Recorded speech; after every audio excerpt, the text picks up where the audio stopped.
Hello guys, this is your friend Uzumkai Universe 2.0 and we are back in new fanfic. What if Naruto and Hinata were banished from Konoha and became the Emperor and Empress of the West Part 3? Can't believe that it's been a year since Hinata and I had granted the 4 clan heads asylum, and a lot has happened since then. Where to begin? In the 6 months since they had arrived, the Hyuga and the Ino Cho had integrated themselves into the empire without incident. First off is the younger Ino Cho. Just like Inara, Shikamaru and Tamari had become a couple. Once Gaara found out about this while inspecting the Suna consulate, Shikamaru led him on a chase throughout the imperial capital, Gaara trying to catch him with his sand so he could crush him. It took both Tamari and Kankuro to calm him down, Tamari explaining that both her and Shikamaru were dating, and has been for quite some time. Even I did not know about them being a couple until recently, which did not surprise me in the least. Like I said in the meeting regarding the refugees, the Nara are attracted to, and can attract, feisty women. For Ino, she enjoys being a medic nin. Both her and Karen had struck up a friendship while Ino studied under Hinata. What was more surprising was the fact that Ino is now dating Haku. Which led to Inoichi chasing down the ice user throughout the streets of Kimen when he found out. It took both Zabuza and Ibiki to calm the Yamanaka clan head down. Zabuza would be very displeased if his adopted son ended up with irreversible brain damage. Choji works with his dad in the Shinobi Affairs division alongside Shikaku. The Akamaiki also reopened their restaurant in Kimen, which has become a popular eatery in the imperial capital. Inoichi and his wife also reopened their flower shop, with Inoichi's wife running the business while he is away working with Zabuza and Ibiki. Of course, this doesn't mean that the Ino Cho has broken up. Far from it, the younger team has made a name for themselves in the West. As it turned out, Hayate Okajima had taken an interest in the trio following a shogi match inside a parlor house in Kimen with Shikamaru, and became the de facto sensei to the Ino Cho. Honestly, I don't know what Asuma had been teaching them, but under the Tengu, their teamwork has drastically improved tenfold. The Pakara merchant house has them on call when it comes to escorting caravans all over the empire when they defended it against a group of bandits in the southern region. Tenten is now a member of the Hellcat unit, having survived the hell of Hellcat training, trust me, I know, as Yugito is a certified sadist. She is now the shinobi weapons expert for the Hellcats. She also works at the Himura weapons shop and spars with Miho Himura on occasion. Following the 6-month probation period, in which Hinata, the council and myself had formally welcomed the 4 clans into the empire, both her and Neji had gotten engaged. Following the 2-on-1 match against Takeshi Chiba, Rock Lee was approached by a retired shinobi who had fought alongside me in the Unification Wars. His name was Jun Fan, and he was a taijutsu expert in the Goken style. Rock Lee was very interested in learning the advanced style taught to him by Maeda Guy. Even though Rock Lee still sprouted his springtime of youth shtick on occasion, he has developed into his own person, and not into a mini guy clone. He still wears green, but thank the gods that it's no longer spandex. Hiyashi has taken Neji under his wing, and has trained him in the advanced Jiyukenpo techniques. Hinata had formally recognized Hanabi as the Hyuga clan heiress and Hanabi made Neji her second in command of the clan. It will be a couple of years, but Hanabi will be a strong head of the Hyuga clan. By the way, did I forget to mention that Hinata is pregnant? Yeah, Hinata is pregnant. I won't go into details, but it was after the Unification Festival that we ended up in bed. 3 days after, the tests came back in, and Hinata told me while in bed one morning. When we broke the news that day during the meeting with the Imperial Council, and guess what happened? A fight broke out between the council members over who would be the godparent of our child. I allowed this to continue for another minute before I called the meeting to order and announced that Spring Daimyo Kazuhana already had called dibs on her being the godmother for our child in exchange for Hinata and I being godmother for her child. That deflated the council at first. But then, a second fight took place over who would be the godparent over the second child Hinata and I would most likely have. Seriously, most of the time, they are not usually like this. Hinata's Diary. Entry 1. Naruto and I are officially parents. It's been 3 days since our return from the hospital. Outside, I can hear the celebrations continue, the people of the empire celebrating the birth of our child. Our first child was a boy. The Namikaze dynasty has its heir to the throne. Naruto and I named him after his father, Minato. Minato Uzumaki Namikaze. As it turns out, I wasn't the only one pregnant. Tenten was also pregnant at the time, but she was 3 weeks along before me. Neji was the father. She had her child about 5 weeks before mine. Neji and Tenten agreed to name him after his late father, Hizashi. Hizashi had the Byakugan. Minato didn't. More than likely, he will have the Rinnegan. If we have a second child, they would more than likely have the Byakugan. Dad, on the other hand, couldn't be any more happier. He has a grandson and a grandnephew to spoil. Kota and Kokura were virtual godsends in helping me with my impending motherhood. Aside from them, the council visited Naruto and I to check out little Minato and offer their best wishes. Right now, Koyuki Kazuhana is here, staying in the palace, like she always does whenever she arrives, and she is giddy with delight. She and Naruto are doting over Minato at the moment. When Minato was born, Naruto made a promise to me. He promised that he will always be there for his child. My response was that I will hold him to that promise. Naruto's Journal. Entry 2. Just returned from Konoha, where I retrieved the ashes of my parents. This marks the second time I visited my old home. The first was when I killed both Kaharu and Hanmura and issued my warning to Danzo. The Anbu disguise worked the last time around, so after midnight, I snuck into the cemetery and retrieved their remains. I could have returned to the west then, but my old pranking habits re-emerged with a vengeance. So I raided the armory and pilfered it of every single exploding tag and placed them on the Hokage monument, after spiking the old hag's sake with laxatives.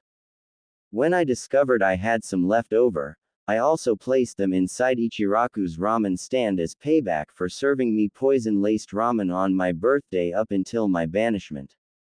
Once the tags were secured, I retreated back to my father's estate and used the Hiraishin to teleport myself out of the village. Once I had a nice view of the village, I activated the tags. The two Senju's heads were the first to go, followed by Sarutobi's image. It was sad to see my father's head blow up, but I felt great satisfaction in seeing the pieces of the old hag's face crash onto the Hokage tower. I retreated back to the west via the Demon's Gate, my mission complete. I presented the remains of my parents to the council, and told them that I blew up the Hokage monument out of pure spite. With the damage I done, the mountain would be pretty much useless to use for a monument in the future. The remains of both my mother and father were buried in the Uzumaki crypt in a private ceremony attended only by myself and Hinata, Takuma Uzumaki and the Uzumaki clan. Takuma took me to the side and thanked me for returning the remains of the Uzumaki princess and her husband. A couple of days later, Fu dropped off several communiques from our information network in the east. Captain Asahina reported that the village of Konoha was under martial law following my visit. As it turned out, I was not the only one inside the village. Itachi Uchiha decided to visit and screw with his brother. The detonation of the explosive tags on the Hokage monument provided the distraction for Itachi to escape. Whoops. As it turns out, the destruction of the Hokage monument was blamed on Itachi and the Akatsuki. No matter, the Uchiha traitor has his own part to play. Entry 3. Led a personal expedition to Whirlpool Country consisting of myself, Takuma Uzumaki and the four devas in order to retrieve several hidden Uzumaki scrolls. Hinata remained behind in the west with Minato, as did Kurama. The reason being is that I wanted to smoke Obito out of his hiding place. No, I don't plan on killing him, yet. Just a friendly chat. Obito probably knows that I have the Jinchuriki, but cannot risk coming to the west, as even he knows that he does not stand a chance against the Imperial forces there, despite his own advantages. But if I was in the east and allowed Zetsu to notify him that I was in Whirlpool, then he would come. Obito did not disappoint. He showed up, along with Itachi Uchiha, Kisame Hoshigaki, Hidan and Kazuku. Sasori and Deidara remained behind at one of their many bases. Our little confrontation proved to be very interesting, to say the least. Flashback. Ruins of Uzushiogakure no Sato, Whirlpool Country, 3 days earlier. Cage-style hat covering his face, dressed in his standard shinobi uniform with black flak vest and haori, Naruto was ready for a fight. The four devas, Kentaro, Rasu, Sadako and Kaide, flanked their emperor as the Akatsuki emerged from the shadows opposite of the Imperial group. First was Sasuke's brother, Itachi Uchiha. His partner, Kisame Hoshigaki stood beside him, sizing up Kentaro and his massive broadsword. But Naruto knew that the walking sushi plate was still smarting from when he had taken Utakata from both him and the Uchiha. Next were the zombie brothers, Hidan and Kakuzu. The last time around, Sadako had fought Hidan, while Rasu fought the miserly Kazuku. The last time around, Kakuzu had 3 of his 5 hearts destroyed, while Hidan was nearly burnt to a crisp. Last, was the one whose actions had put his life into motion. His father's former student, Hitachi's former teammate, Obito Uchiha. Sasori and Deidara were absent, as they were back in aim with Konan and Nagato. The Akatsuki mastermind watched the Emperor and the four devas with a wary, calculating eye. Obito was furious that this upstart had intercepted the Jinchuriki, this bringing the Moon Eye plan to a screeching halt. But he also knew that the Emperor was an unknown wielding the same dojutsu he had implanted into Nagato. And these 4 warriors who stood alongside the Emperor were in most cases, even stronger than the Akatsuki. Obito took a seat on another overturned pillar and faced the Emperor. Looking around the ruins for a moment, he turned his attention back to the Emperor. So, you're the Emperor of the West, I assume. Good assumption, Naruto replied. And you are the supposed leader of this motley crew of S-class missing nin. I am, Obito confirmed. You know, you are not what I expected from someone who has united the West. I was expecting someone much older. Sorry to disappoint you, Naruto said. Obito folded his arms across his chest. Where are the Jinchuriki? Safe within the Empire. Safe from those who wish to use them as weapons. But most importantly, safe from you and your plans. I seek only to bring about an everlasting peace, Obito said. You and I are the same. Only difference is your method of peace involves robbing the people of their free will, Naruto said. Oh yes, I know all about Operation Moon Eye. Even though he could not see it, Obito's eye narrowed. How do you know about that? There is not a whole lot I don't know about the plan, the Emperor replied. Or about you for that matter. I know that Tobi is not your real name. I also know that Madara Uchiha is dead as a doornail and that you are certainly not him. One hand reached up and removed the cage-style hat. Had it not been for the hair color being different, he would have been a spitting image of Minato Namikaze. It did give both Obito and Itachi a cause for alarm. Minato. Impossible, Obito said, taken aback. You died. Yondaime. You live, Itachi whispered. Wrong on both counts, Naruto said, looking at Obito. We have met before. I was but a newborn, only several minutes old. You came for the 9 tails that was inside my mother. You just did not expect my father to seal the fox inside of me, didn't you? Obito Uchiha. Itachi blinked. The head of the Akatsuki was a fellow clan member thought to have died. Obito ignored the fallen Uchiha prodigy as he focused on Naruto. Naruto Uzumaki, you've grown.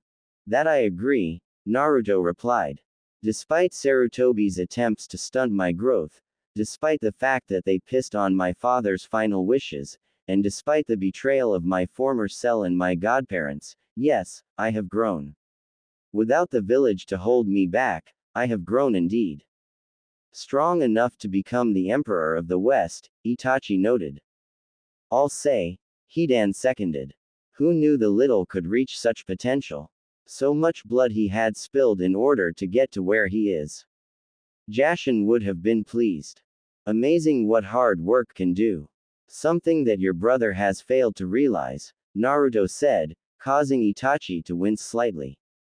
But what I want to know is this, you were part of my father's cell. Why did you betray my father? Let's get one thing straight, Obito replied defensively. I had nothing but the utmost respect for Minato, both as a shinobi and as a leader. Even after Madara had shown me the truth in regards to the Uchiha and the Senju, I still respected him, because he gave me a chance.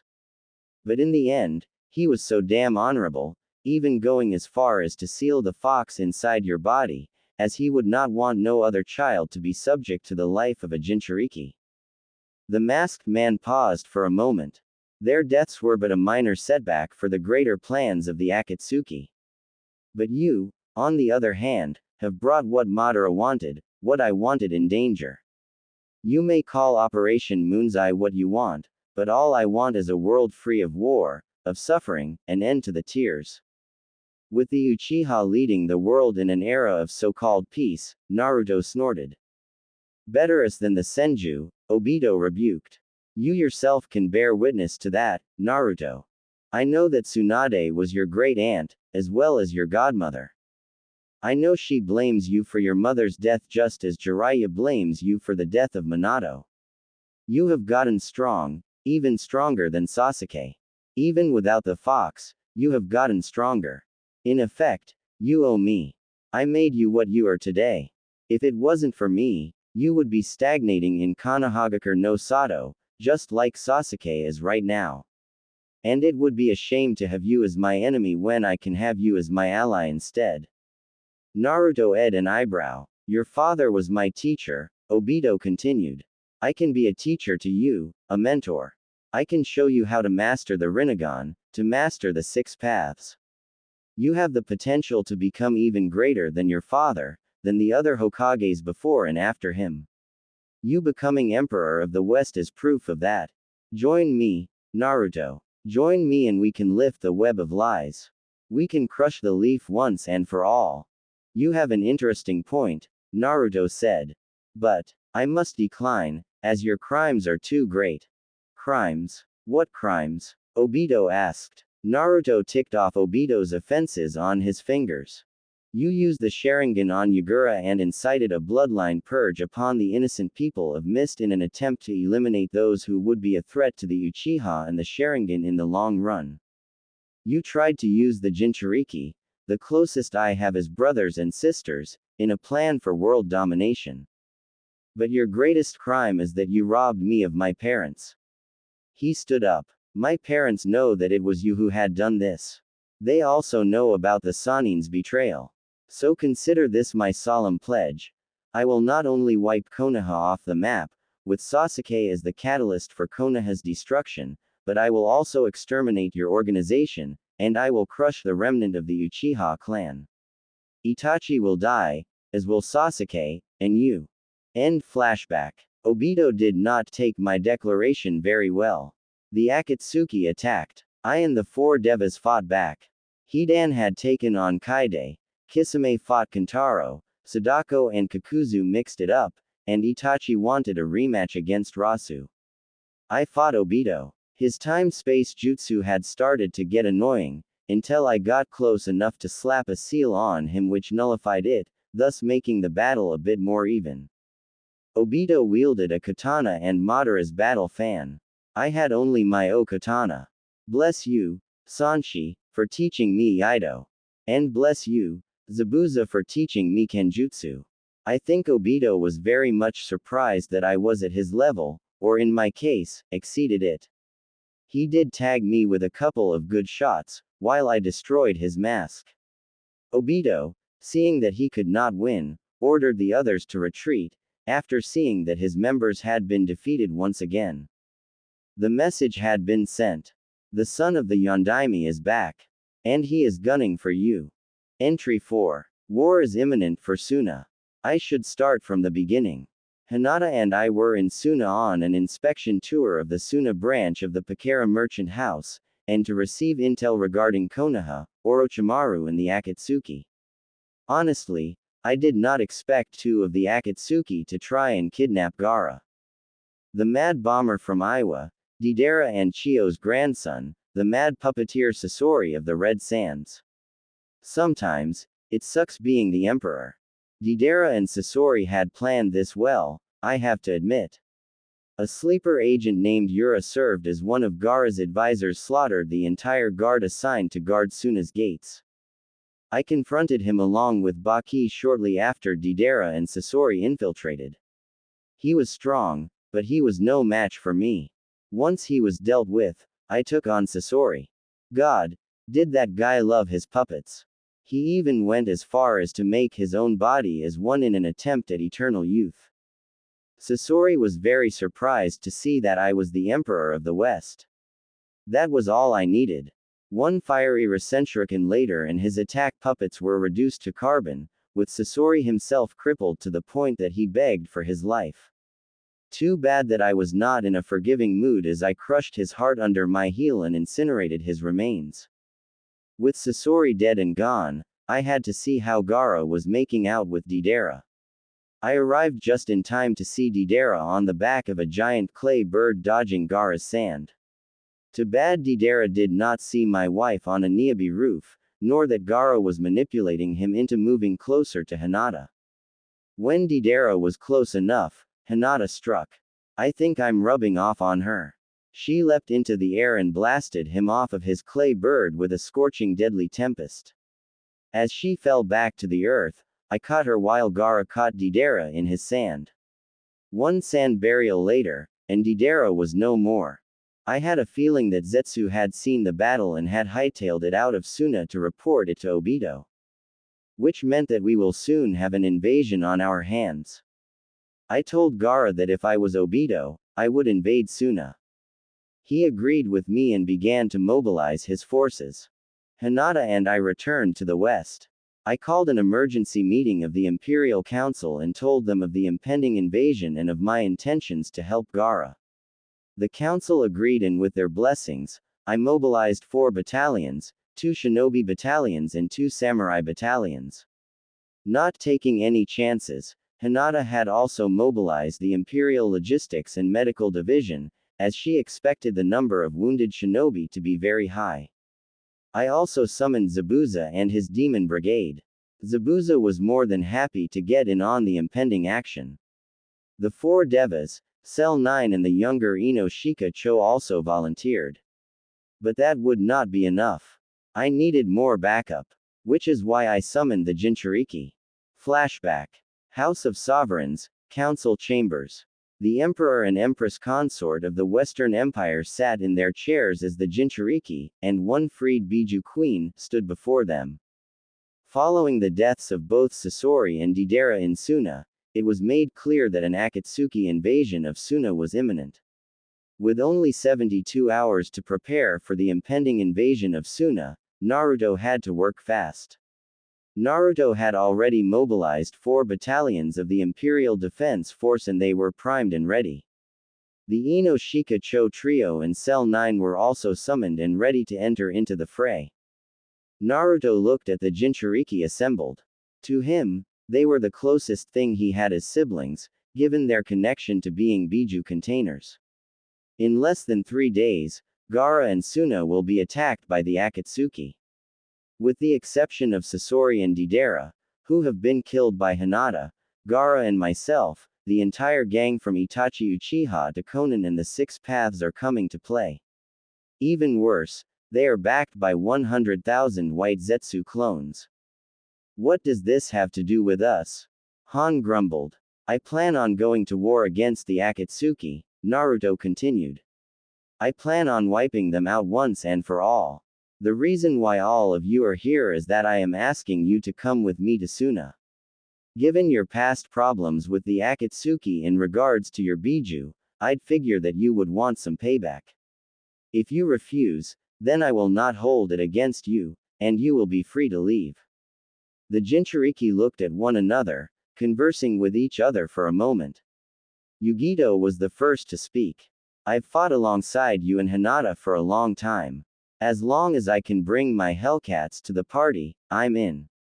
Granted, Naruto confirmed. Ah, what the hell, Utakata said, shrugging his shoulders. I'll come as well. Same here, Fu seconded.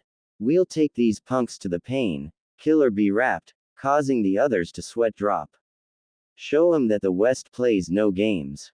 You did save both Han and myself from the Akatsuki, Roshi said. For that, we owe you big. I'm game. Han nodded his consent. Payback sounds good. Real good. Count me in. And you, Kurama? Naruto asked. The red-headed woman shrugged her shoulders. No need to ask me that question, kid. Obito and I have some unfinished business. So long as you don't kill him, Naruto said. Just beat him within an inch of his life. I want him alive enough so I can take his head myself.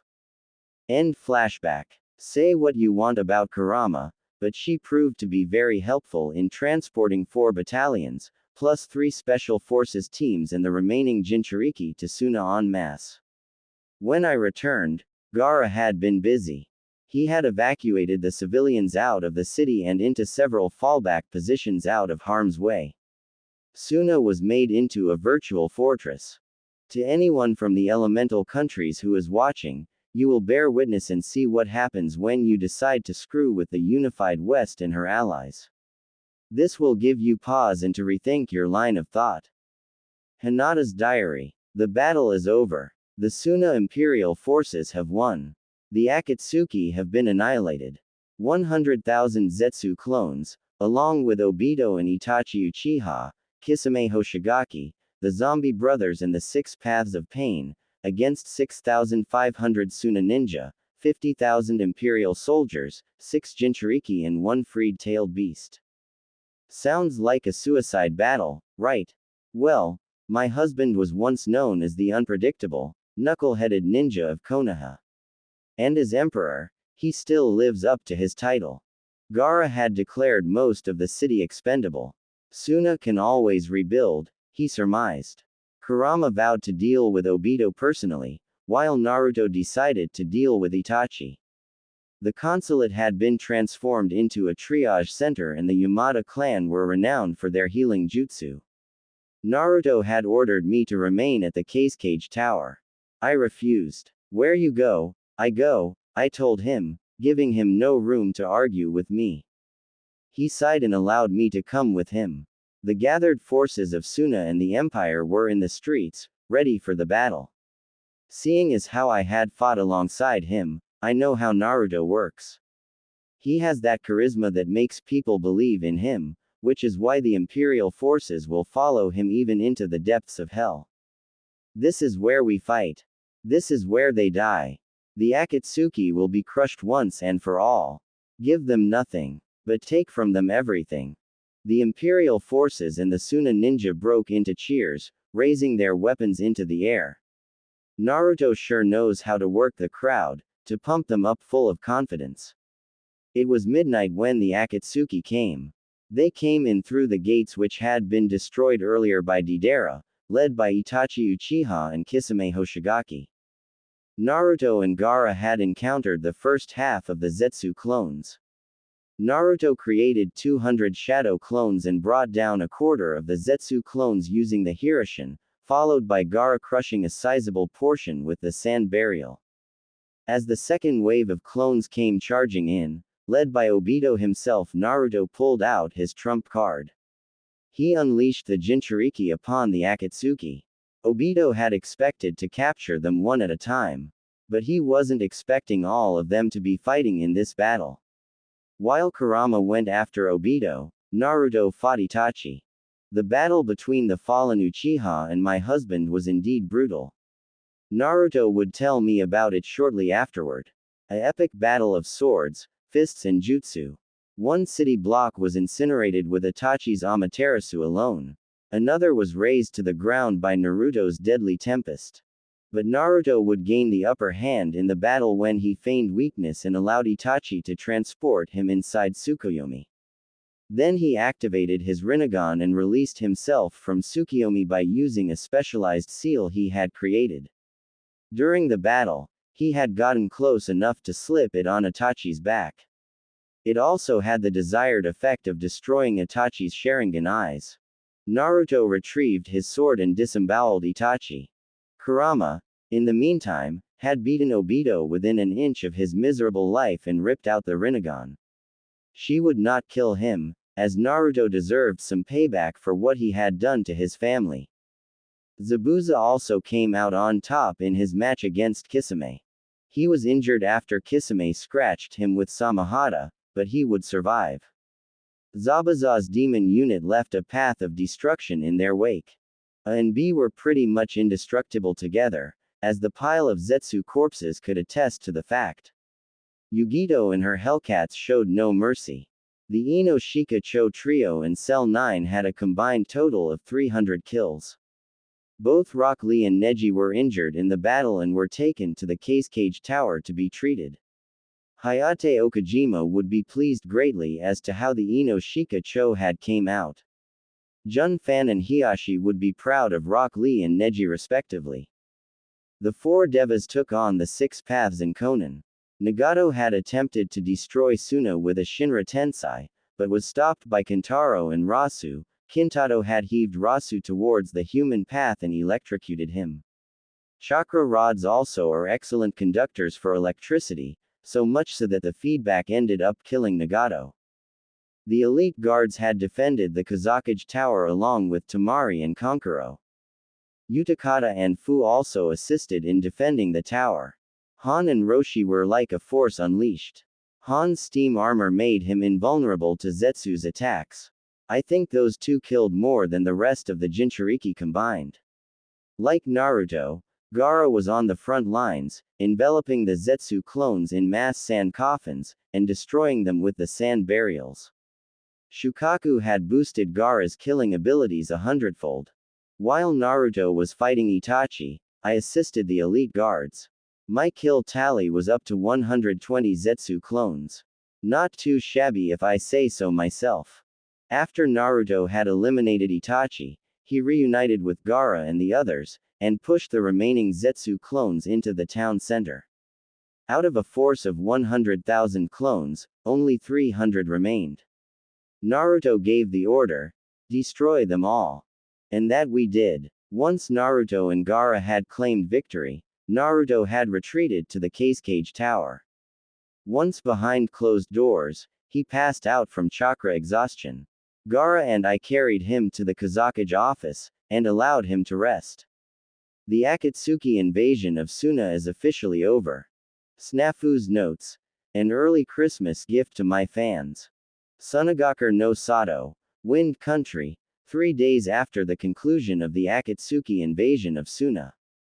It would be 3 days before Naruto regained consciousness. Oh, my head. His headache was soon gone as he felt the effects of the mystic palm jutsu. He recognized the touch in an instant. Hinata. Yes, love, it's me. Naruto slowly opened his eyes. He found himself stretched out on the couch inside the Cage's office. Hinata was by his side, looking just as worn out as he was. The Emperor rose to a seated position. How long was I out? Almost 3 days. It's early evening, Hinata replied. You should take it easy, Naruto. You're still exhausted. I know. My reserves are at least half full, so I should be okay. What's been happening? Hinata sat down next to him. After the battle, I sent back word to the west that we had won. Ryuji and Haruka had ordered all Pakara merchants in the area to deliver food and aid to Suna. The Pakara merchant house has been busy around the clock. Remind me to send a Thank you. Note to the Shinzens, Naruto replied. Anything else? Gaara's placed all of Suna under martial law, Kurama said as she entered the office, followed by Gaara, Shikamaru and the Sand siblings. Glad to see you're awake, Kit. Hinata has been by your side for the past couple of days. I noticed, Naruto replied. The others, the Jinchuriki, all are alive and accounted for, Shikamaru replied. Obito is under heavy guard around the clock. Congratulations, Namikaze. You have won a great victory. Naruto shook his head. No, we all did. I can't take the credit. We all fought long and hard, and against a powerful enemy. He stood up. Hinata had his cage-style hat in his hands. He graciously accepted it and placed the hat over his head. Gaara stepped up and extended his hand. Lord Namikaze. Congratulations. Naruto shook it. Same to you, Lord Casecage. He looked at his clothes. Is there a place where I can clean myself up? I can't go out looking like this in front of my people. Tamari, show the Emperor our guest quarters, he said. Of course, Gaara. To Naruto, she said, follow me. Inside of the guest bedroom, Naruto, from the waist up, sat on the edge of the bed, fresh and clean from the shower while Hinata conducted an impromptu physical on her husband. Hinata knew every part of Naruto's body both figuratively and literally, which is why she had become his unofficial physician. Byakugan activated, Hinata checked Naruto's body for any and all internal injuries. Naruto's body had a myriad of cuts, scrapes and bruises. Even though Kurama was no longer his tenant, he still had the healing factor, a parting gift from the Nine Tails, which came in pretty handy, and still proved to be useful even now. Despite being the Emperor of the West, he was a hands-on type of ruler, which earned him the respect and admiration of his council, his subordinates and subjects. The battle with Itachi and Obito had taken a lot out of him, and he would not be ready to travel for a couple of days, which meant that he would have to wait until his chakra reserves were back to full capacity. Shikamaru, Nara and Tamari were going over the reports following the battle. Half of Suna is wrecked from the battle, but it's nothing that we can't overcome, Tamari said. Casualties? Naruto asked. Shikamaru looked over the reports. 0 dead, over 1,000 wounded from the Imperial forces. 0 dead from Suna, about 500 wounded. The hospital here was full to capacity, so Matsuri ended up using those buildings which survived the battle as triage centers for the extra wounded. The Suna and Imperial medics are working in 12-hour shifts to make sure that the injured are treated and taken care of. Medical supplies? Naruto asked, wincing slightly as Hinata poked a sore spot on his arm. Not a problem, seeing as we have a nice little surplus on reserve, Hinata replied as Naruto winced slightly. Did that hurt? A little, but I've been through worse, Naruto said. To Shikamaru, he asked, how you and your teammates holding up? Bit troublesome, but we'll live, Chief, the shadow user replied. I've read the reports on the battle, and I am glad to say that all that training under Okajima has paid off, Naruto said. Both your team and Cell 9 have gone beyond the call of duty, and you both will be recognized for your actions in not only saving Suna, but also stopping the Akatsuki and more importantly, thwarting a fourth shinobi war. Thanks, Shikamaru deadpanned. The both of you are dismissed, Hinata said. Once Shikamaru and Tamari were gone, Hinata deactivated her Byakugan and continued to inspect her husband, stopping to retrieve a small canister of healing salve and rubbing it all over the various bruises.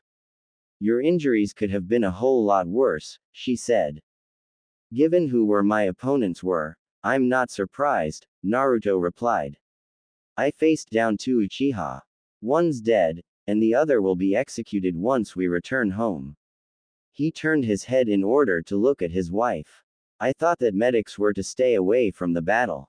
I'm not like any medic nin, Hinata replied. I am the Empress consort of the Western Empire. But most important of all, I am your wife, and I fight by your side.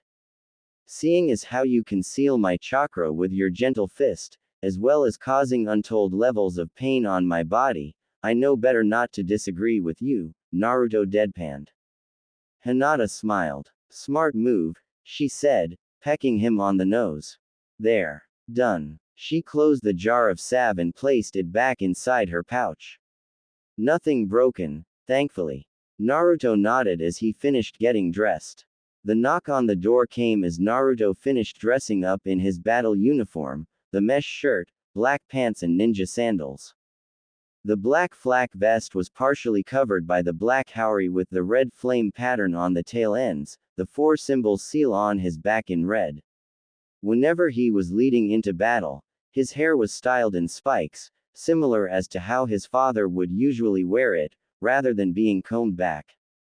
He wore no hitai, but reached for his cage-style hat instead. Hinata turned to the door.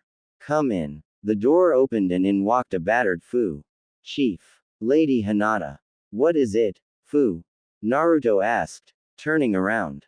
I received word from the Pakara outpost at the Windfire border. Konoha shinobi are on the way here, Fu reported. Naruto looked at Hinata, whose expression mirrored that of his own. They must have heard about the Akatsuki invading and want to try and get back on Gaara's good side, Naruto surmised. Too bad the battle's over. Turning back to Fu, he asked, how many are coming? At least 200 Junin. We managed to identify some of them who are coming. Both of your former senseis and cells have been identified. The others are Asuma Sarutobi, Maida Guy, and Yamato. The Godime and Jiraiya are leading the mission personally. We put their time of arrival at least 4 days from now. That caused Naruto to pause. Once again, the Emperor looked at his wife. Looks like playtime is officially over, Naruto said. Hinata nodded. I agree. It's time to reveal ourselves to our former village, she said. No more hiding. To Fu she said, you're dismissed. Fu nodded and returned to the imperial consulate in the village. 4 days later, the city gates had been blown off, the city walls had cracks, crevasses and holes. Bodies of Zetsu clones littered the area surrounding the city gates as Tsunade and the Konoha envoy approached the gates. The Konoha ninja identified the Suna ninja by their style of flak vests. Squads of Suna Junin and Imperial troops were hard at work rounding up the bodies and burning them in several giant pyres. The Konoha envoy passed several of them as they approached the gates. Pakara merchants led their caravans into and out of the city, dropping off food and aid. What surprised Tsunade and the others was as they approached the city walls, they noticed the number of tents located on one side of the city gates, the Imperial forces having made camp, since Suna was too small for the Imperial forces to contain. They could hear the laughter and the music coming from the camp, as the Imperial soldiers recounted their heroic feats of not only themselves, but of their emperor, the Empress consort, the Kazekage, and of the Suna ninja, of which the Imperial forces have grown to respect. Tsunade frowned. From what Jiraiya had told her, it took them nearly a week to reach the west by boat, and half that time by airship. And yet, here were Imperial shinobi in and around Suna. Jiraiya's expression matched that of his former teammate as he looked at the number of Imperial shinobi and samurai. The spy network reported that with the number of white Zetsu clones combined with the 6 paths of pain and the remaining members of the Akatsuki participating in this battle, Suna's chances of coming out of this alive were nil. The number of Imperial forces here could mean one thing, Jiraiya said as they approached the gates. Either the Emperor or someone on his side is highly skilled in time-space ninjutsu. Tsunade nodded. It seems that way, she said. With the deaths of Kaharu and Hanmura, their power and influence had returned to Tsunade. The two elders had always supported the civilian side of the council, and with the both of them gone, the influenced civilian side of the council once had was now all but crippled. I don't care about these people, Sasuke snarled, dressed in his Anbu uniform, Chikudo slung behind his back. Itachi is here, and I don't care who stands in my way. I want Itachi's head on a stake. Had Sasuke and the others were paying attention, they would have noticed a burning pyre that was being tended to by the Imperial troops. Had Sasuke been paying attention, they would have seen the bodies of Kazuku, Konan, Nagato, as his body was recovered from a Megakure, the Six Paths, Kisame Hoshigaki and Itachi Uchiha being fed to the flames. Asuma Sarutobi approached the gates of the village with apprehension. The reason being was that his former students were working with the Suna guards at the gate, signing in the Pakara caravans as they entered the village. The Ino Shika Cho looked just as worn out and battered from the war, but alert and ready for anything. Naruto had summoned both their team and Cell Guy into a private meeting, warning them of Konoha's impending arrival earlier that day, and told them that Konoha would soon be arriving on Suna's doorstep and of his and Hinata's plans to reveal themselves to their former village. He also told them that if they did not wish to see the impending fight, then they can remain inside the Cage Tower until the matter is concluded. Cell 9 chose to remain inside, as Neji, Tenten and Rock Lee refused to have any further dealings with Guy. That and both Neji and Rock Lee were still wounded, and since the triage centers were full to capacity, Gaara allowed the both of them to recover inside his home. For Asuma, it had been 2 years since the last time he had seen his former cell. He believed in Konoha, and that in order for Konoha to be recognized as the strongest of the shinobi villages, then sacrifices must be made. That was why he had supported the banishment of Uzumaki, and the CRA. But Konoha's actions had the opposite effect, as it barely held on as one of the 5 strongest villages. Ino saw the approaching Konoha shinobi. Hold it. State your business. She trailed off when he saw Asuma. Oh, it's you, Captain Sarutobi. Asuma winced. His former cell had never forgave him. Still hasn't from the look of things. What are you doing here? Ino demanded. Last time I checked, Suna and Konoha are on bad terms. Regarding that incident, she said, glaring daggers at Sasuke. You're not welcome here in Suna. Go home. Tsunade frowned at the blatant disrespect her former student was showing. We came out of good faith. We came to see Gaara and see if he needs help in repelling the Akatsuki. There's no need for that, Lady Hokage, Temari replied as she appeared, looking just as haggard as the Ino Shika Cho. The battle is over. Has been for the past 2 days. Tsunade blinked. So, Suna still stands, the Wind Mistress replied. If it wasn't for the Emperor and his Imperial forces, we would have been overrun. Sorry you came this way, Senju, but Konoha is still not welcome here. Take your ninja and go. Wait. Sasuke stepped forward. Where is Itachi? Was he here? He demanded. He was, Temari replied. The Emperor was fighting him. Without another word, Sasuke stormed forward, ignoring the calls from Tsunade and the others. Sighing, Tsunade turned to Temari. Can you take us to the cage so we can get a report on what has happened here? Temari sighed. Fine. Just don't alienate the Imperial troops here. Asuma gave one longing look at his former cell, who was back at work with signing in Pakara merchants, ignoring him completely. His actions in the past regarding Ino and the Restoration Act had all but destroyed the relationship he once had with them as their sensei. Kurenai placed one reassuring hand on his shoulder. Come on, Asuma. They made their choice, she said in a soothing tone. Asuma sighed. I know. Damn it. He cursed as he followed Kurenai into the village. Imperial forces patrolled the streets with Suna shinobi as Tsunade and the others made their way towards the Cage Tower. Carts filled with dead Zetsu clones were being hauled off to be incinerated by disposal units. What the hell happened here? Kakashi asked. It started with Sasori and Deidara attempting to kidnap Gaara, Temari began. But the Emperor and his wife were here on an inspection tour of the Imperial Consulate, and they helped in killing both Akatsuki members.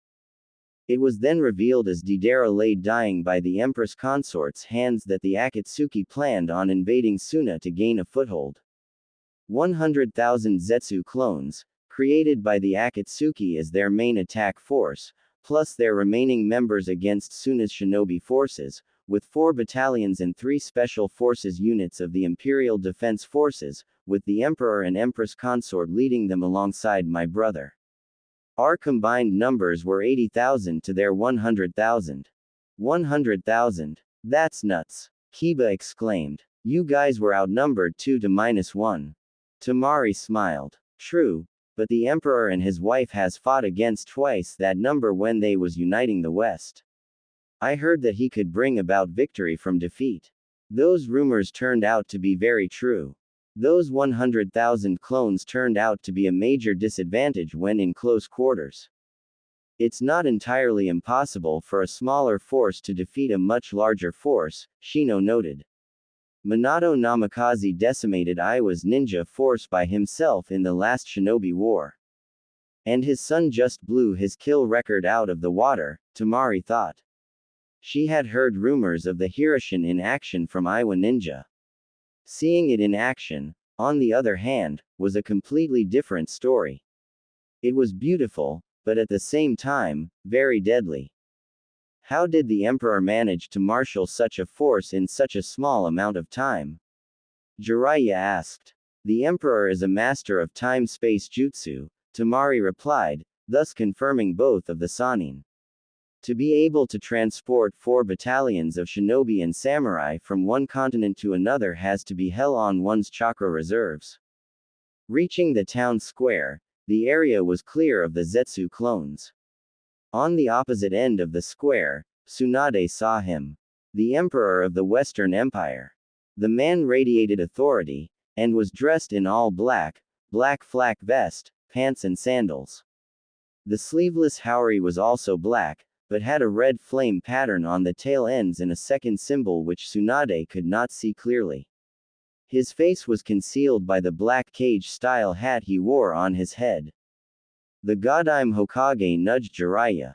Is that him? Jiraiya nodded. That's him, all right. The Emperor of the Unified West. Looks like he's heading elsewhere.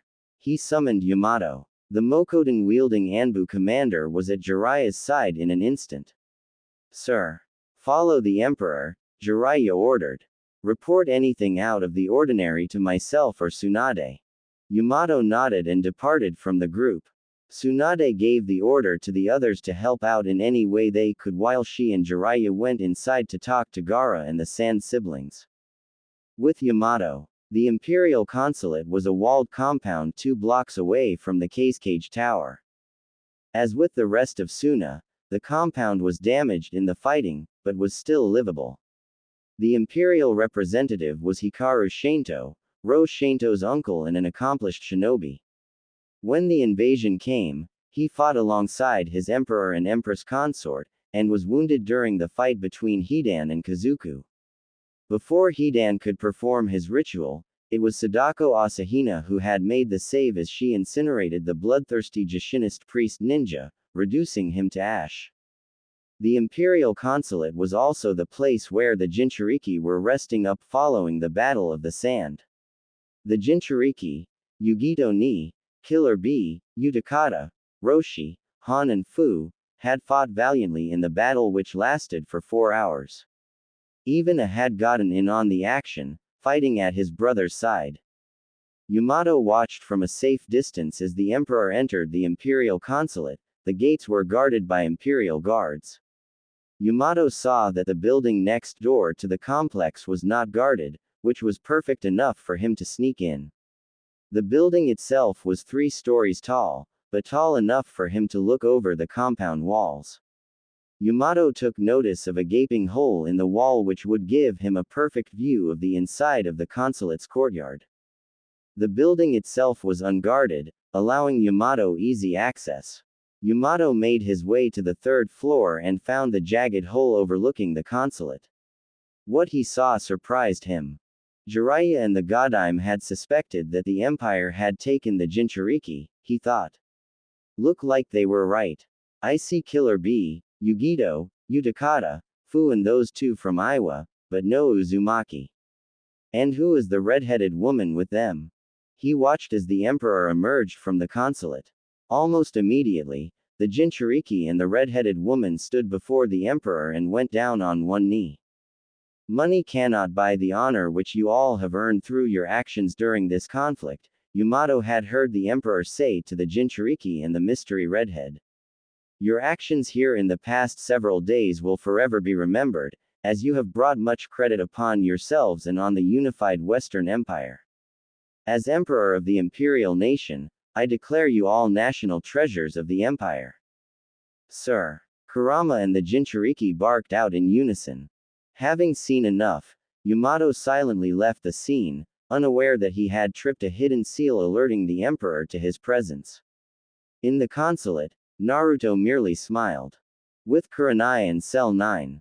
When Kiba and Shino had told Kurenai about their visit to Kimen, Kurenai was especially concerned about the description of the Empress consort.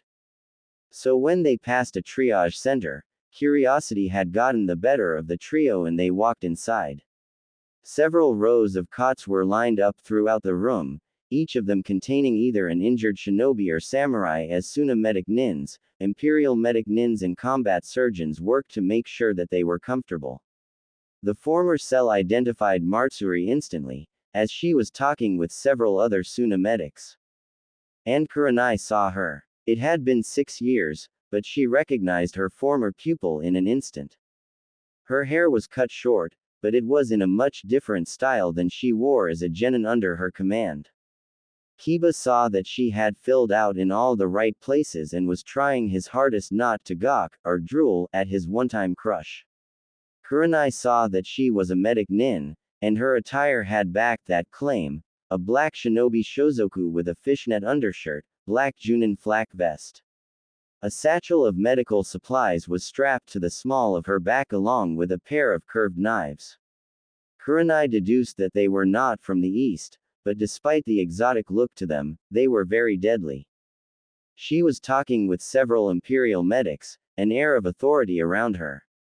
Kurenai felt happy, but at the same time betrayed when Hinata had ran off with Naruto when the banishment orders had came down from the Godime. In the east, she was a wanted ninja, an A-rank missing nin in the bingo book. But she was an imperial medic ninja, and under the protection of the unified Western Empire. Need help with anything? A passing combat medic asked. Are you injured? Kurenai quickly responded. No. Actually, I was wondering if I could speak with that woman over there, she said, pointing to Hinata. Sure. The combat medic replied before walking over to Hinata and whispering in her ear. Kurenai watched as Hinata turned and faced her. Hinata did not look the least bit shocked upon seeing her former sensei and teammates again. Thanking the combat medic, Hinata walked over to her former cell. With a flick of her head, she gestured that she wanted to speak with them outside. Hinata led her former sensei and her former cell out into the Suna night. Stopping once they were outside, Hinata turned and faced Kurenai and the two men, and Akamaru. Isn't this something? Hinata said. Cell 8, together again.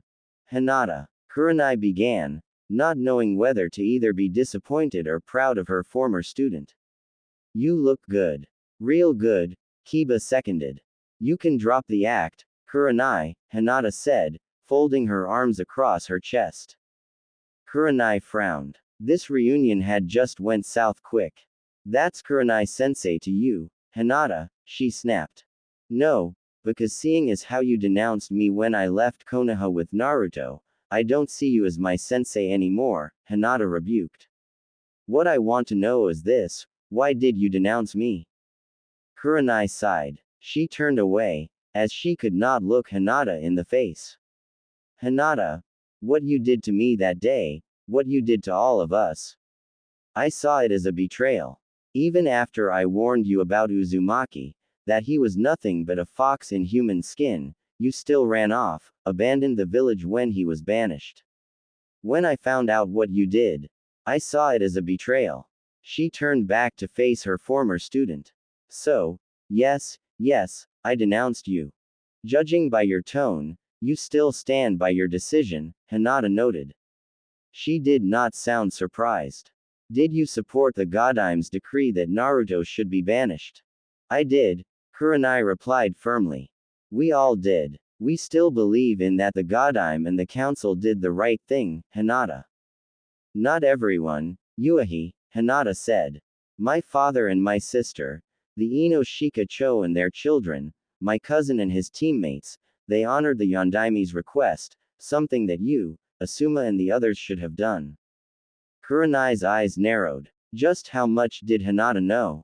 Realization then crept across her face as she said, it was you, wasn't it? You talked the Emperor into allowing the clan's asylum. The former heiress nodded before turning to both Kiba and Shino. I can tell that the both of you think that my husband is a demon in human flesh, she continued. But he is not. You married him, Kiba exclaimed. You married the demon, Hinata. How could you? Why not? Hinata replied. You of all people know I've always admired him back when we were genin. We've been married for 3 years now. Naruto is not the Nine Tails in human form. He is the Jinchuriki, the prison, warden and cell. The cup, but not the water. I met the fox personally and I can honestly say that she is very polite for a Biju. Kurenai blinked. The fox is female. Did you ever wondered why I decided to run when Tsunade banished him? Hinata asked. No, I guess I'll come clean and tell you. The clan elders planned on branding me with that damned seal, so my father sent me away with Naruto for my own safety. It was his own way of saying sorry for being such an asshole to me for the past couple of years, as well as protecting me. Out of all the clans in the Leaf, only my father, and the Ino Shikacho honored the Yondaime's final request, and did not see Naruto as a demon. What does that have to do with anything? Kiba demanded. Everything, Hinata replied. When Naruto was banished, Tsunade also reversed Sarutobi's law, as I was there that day. Naruto had to be out of Konoha by the end of the day, and out of Fire Country by the end of the week. But she didn't say anything about his parents, didn't she? What about that demon? Kiba retorted. Hinata meanly smiled. Naruto is not a no-named orphan like most of the village think. Hinata, you're on dangerous ground, Kurenai warned. Ever notice how Jinchuriki are related to people in positions of power? Hinata continued. Gaara's father was the previous Kage. Killer Bee's brother was the former Raikage. Naruto is no different. Tsunade and the council, in their so-called infinite wisdom, banished the son of the Yellow Flash and his wife, the Red Death. Hinata, Kurenai shouted. That is a SS class secret. They can't know about that. Well, it's a good thing that I'm not under Konoha's authority now, isn't it? Hinata retorted. Yes, Naruto is the legitimate son of Minato Namikaze and his wife, Kushina Uzumaki, who was the Jinchuriki to the Nine Tails at the time. Tsunade and Jiraiya tried to destroy all proof of his existence, but my husband is not known as the unpredictable ninja for nothing. The proof was hidden inside the forbidden scroll of sealing, which was easy for him to steal a second time. Kurenai, on the other hand, was fuming. She couldn't touch Hinata, as she was not under Konoha's command. The second was that she was an unknown. People change in 6 years, and judging by the flak vest she wore, Hinata was an experienced Junin and a highly skilled medic nin. And she had spent time in the West. If only Kurenai knew. But the story gets even more interesting, Hinata continued. Not only Naruto was banished on trumped-up charges, but Tsunade and Jiraiya spearheaded the entire thing. Betrayed by his own godparents. But there's more. Naruto's father was Jiraiya's star student in the sealing arts. Kushina was a surrogate daughter to Tsunade. Naruto has connections to the Senju clan through Hashirama's wife, Mito Uzumaki, who was the first Jinchuriki to the Nine Tails. It was Shino who connected the dots, as he studied Konoha's history. Mito Uzumaki married Hashirama Senju in order to bring the families closer into an alliance. Tsunade Senju is her granddaughter. From what Tsunade had confirmed, Kushina Uzumaki is her niece. His eyes widened as what he was about to say died on his lips. Hinata finished it for him.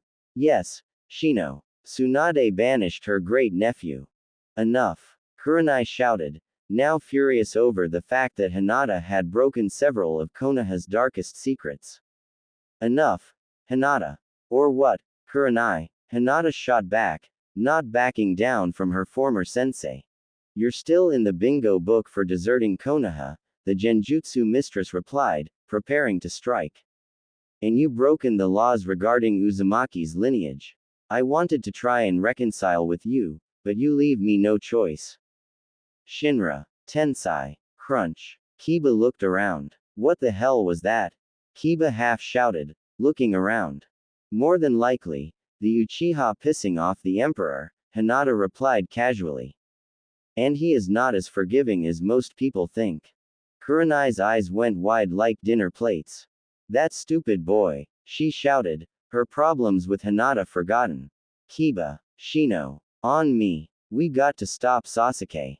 As Cell 8 bolted off to stop Sasuke from igniting a war between the Empire and the Leaf, Hinata merely smiled. So, it begins, she thought. With Kakashi, Asuma and Guy. While Kurenai had a reunion of her own, Kakashi decided to check out the town. Asuma and Guy, having given up on trying to find his former students, decided to tag along. Sasuke had ran on ahead in order to confront the Emperor, and given the fact that the Emperor and his wife were highly skilled warriors who could kill his former student in more ways than he could out, Sasuke could end up bringing a war onto Konoha's doorstep. While looking for Sasuke, they entered a section of Suna in which the presence of Imperial troops was more heavy than what they usually see. It soon became clear why to the trio of Junin. Before long, they were stopped by 3 Imperial shinobi. Kakashi saw that they were high Junin level, which could mean trouble for them. Whoa, stop right there, the senior Imperial Junin said as several more shinobi kept their distance, but was more than ready to swarm the trio just in case. This is a restricted area, you can't pass here. We're from Konohagakure, Asuma replied, using diplomacy. We're here to offer any form of assistance if needed. Thanks for the offer, the Imperial Junin replied, but we got everything covered here. You're guarding something, Asuma said, or rather, someone. You're smarter than you look, the Imperial Junin replied. We got a survivor from the Akatsuki, the leader himself, under guard. Given as to what he can do, the chief and his wife aren't taking any chances. Guy's SS-class threat. That caught the Konoha trio's attention. The Empire had captured the head of the Akatsuki. Just how powerful is the Emperor, as he was able to do what Konoha and the rest of the elemental countries had failed to do, which was destroy the Akatsuki. I take it he didn't surrender willingly, Kakashi said. Nope. One of the chief's senior advisors had the honor of taking him down, the Imperial Junin said. The lady had the honor of killing the mad bomber from Iwa earlier, while the chief took out that one member with the real freaky red eyes. Now that I think about it, the Akatsuki head's eye was the same as the other guy's. Now that caught the trio's attention. The leader of the Akatsuki had the Sharingan. Feeling a sense of dread in his gut, Kakashi asked the question that was on his mind. What is the leader's name? He asked. The Imperial Junin turned to one of his comrades. Hey, Ko, what's that guy's name? The one that Lady Kurama captured?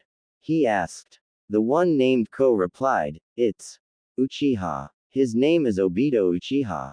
Kakashi's eye went wide as he looked like had been given the 1,000 years of death. Even Asuma and Guy was concerned. Obito, who had thought to had died in the last shinobi war, was the head of the Akatsuki. No. It can't be. Obito's dead, Kakashi's mind screamed. What are his crimes? Asuma asked, pushing down his emotions. Crimes against the imperial nation and her allies, the Imperial Junin said, and crimes against the Emperor of the Western Empire. Both carry an instant death sentence. What crimes against the Emperor? Asuma asked. The murder of his parents, the Imperial Junin replied. We need to confirm that Obito Uchiha is indeed the head of the Akatsuki so we can file it in our reports to the Hokage and the Konoha Council, Asuma said. Can you take us to him? We can, the Imperial Junin replied, but this is your first and only warning. If you try to aid and abet the Uchiha in any shape, form or fashion, you three will be leaving Suna in a box. The Konoha trio nodded and they were led, under heavy guard, to where Obito was being held. In %, the building in which housed the fallen Uchiha belonged to a Suna merchant who had evacuated the village along with the rest of the Suna civilians. A one-story storage shed, it was now an impromptu jail cell which held one of the most dangerous men in the elemental countries. Outside the house, a squad of Imperial shinobi, members of Zabuza's Demon Brigade, stood guard, weapons drawn, watching the Konoha shinobi like a hawk. Inside the single room, were 4 more shinobi, also of the Demon Brigade. And seated in the center of the room, was the former teammate of Kakashi Hatake, the now former leader of the Akatsuki, Obito Uchiha.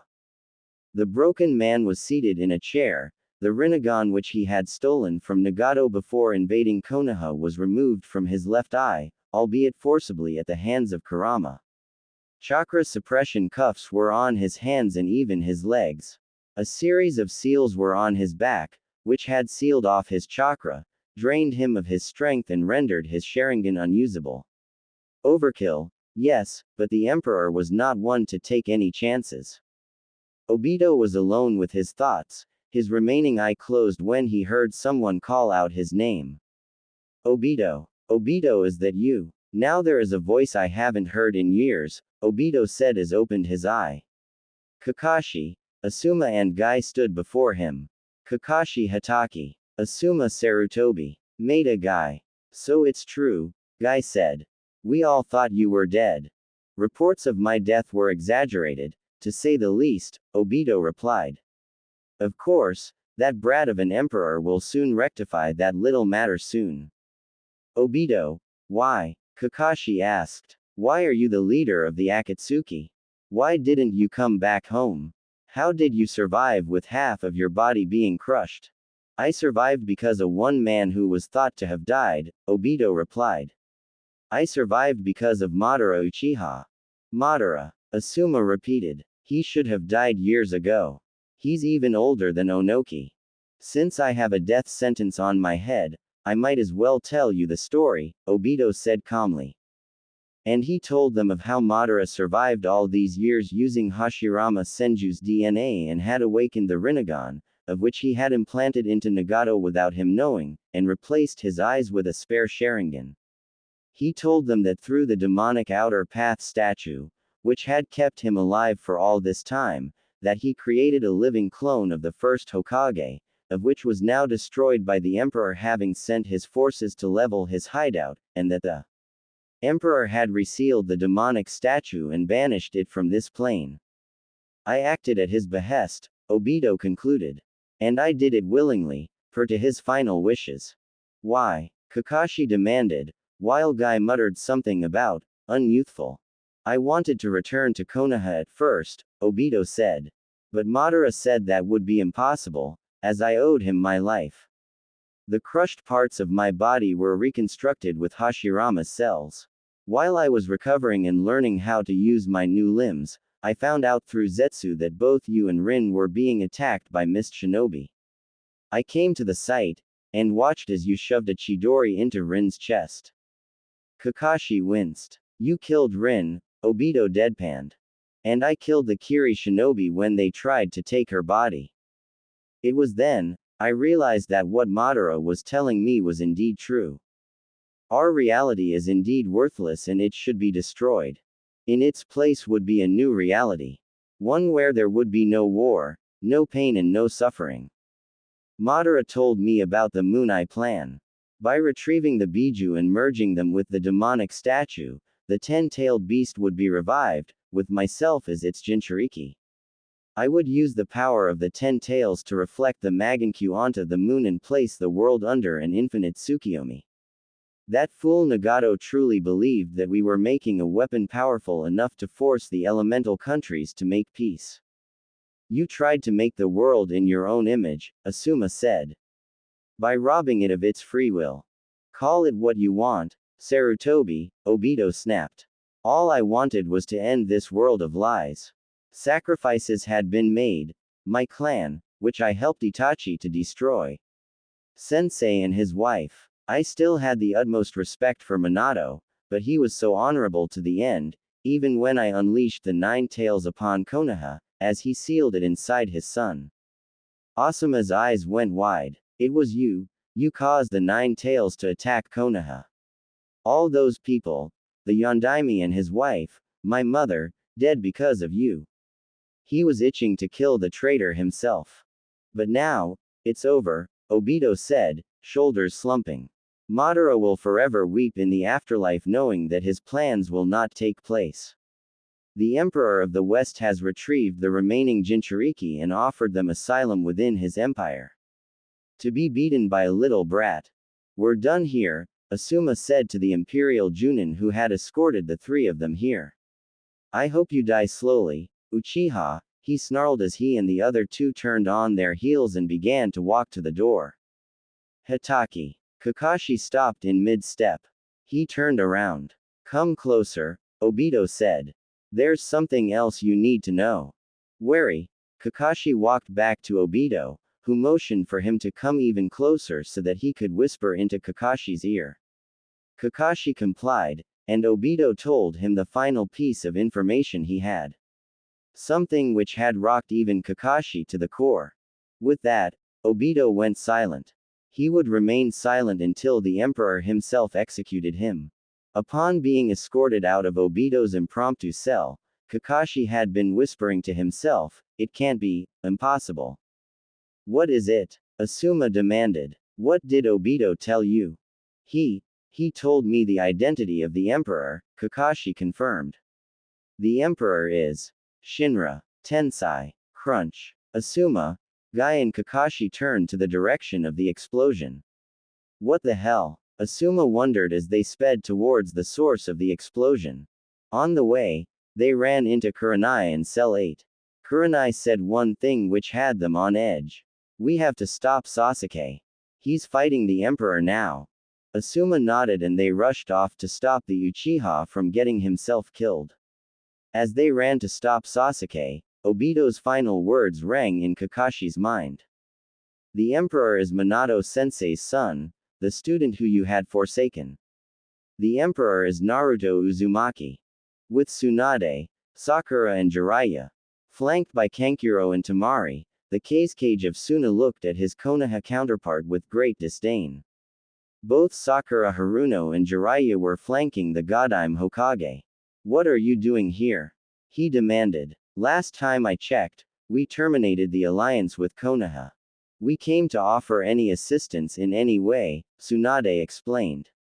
But from the look of things, you already have everything under control.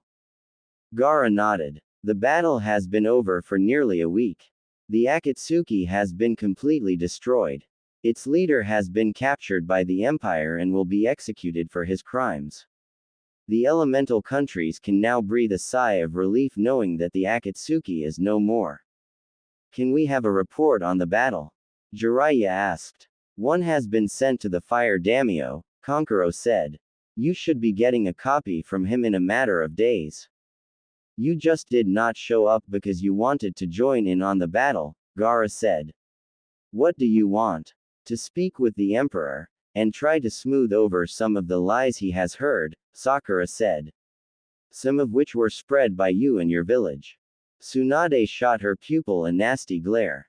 Look, we came here to help out, to try and repair our alliance, she explained. It's clear that even without the Empire backing you, that Suna is on the fast track to usurping the leaf as being the strongest of the villages, while Kazuhana's shinobi village will knock us off as one of the 5 main villages. So you want to try and get back on my good side, is that it? Gaara asked, just as Yamato entered the room. While Yamato spoke with the 2 Sannin and Sakura, Asuna Junin appeared via Shunshin and whispered into Gaara's own ear. While Gaara looked amused, Sakura and the two Sannin looked very angry. When were you going to tell us that the Empire had retrieved the Jinchuriki and used them to fight in this war? Tsunade demanded. Wasn't my place to say it, Gaara replied. The Emperor convinced them to fight in this was against the Akatsuki. The Akatsuki were looking for the power of the Jinchuriki, and the Emperor gave it to them, although they were on the receiving end of it.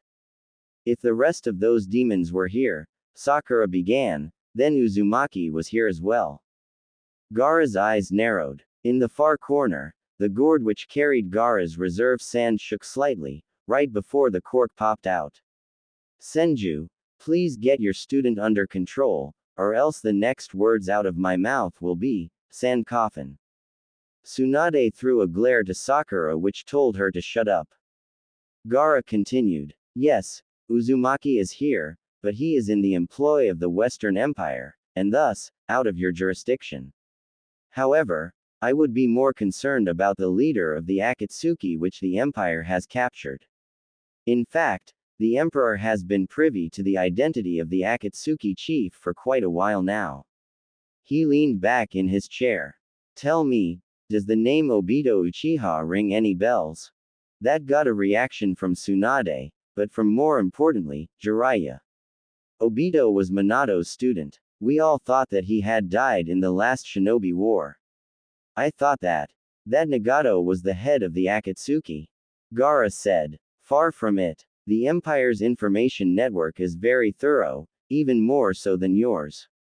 However, I would be more concerned about Konoha's golden boy picking a fight with the Emperor. Realization crept across the Sannin's faces, just as Shinra, Tensai, crunch. Damn that Uchiha, Tsunade shouted, turning on her heels and bolting out of the room, Jiraiya and Sakura following her. Behind his desk, Gaara merely smiled. This is going to be one hell of a family reunion, he mused. Minutes earlier, at the Imperial Consulate, Naruto Uzumaki Namikaze looked at Kurama and the assembled Jinchuriki that knelt before him. He could not be any more prouder of not only his forces, but of the Jinchuriki and the role they played in the destruction of the Akatsuki. Money cannot buy the honor which you all have earned here through your actions during this conflict, Naruto began, once again masking his voice. He also knew that Yamato was watching, as he had triggered the seals he had placed inside the neighboring building. Your actions here in the past several days will forever be remembered, as you have brought much credit upon yourselves and on the unified Western Empire. As Emperor of the Imperial Nation, I declare you all national treasures of the Empire. Sir. Kurama and the Jinchuriki barked out in unison. Had Yamato remained inside his hidey hole for another 15 seconds, he would have seen Sasuke Uchiha forced his way inside the Imperial Consulate. The Imperial soldiers inside drew their weapons, but the Emperor ordered them to stay their hand. Not really caring that the Emperor had the Jinchuriki, Sasuke stormed across the courtyard, Sharingan ablaze. Where is he? Where is he? Sasuke demanded. Naruto looked amused. You again, Uchiha. Where is my brother? Sasuke demanded. I know he was here. They said that he was fighting you. Naruto shrugged his shoulders. People say plenty of things.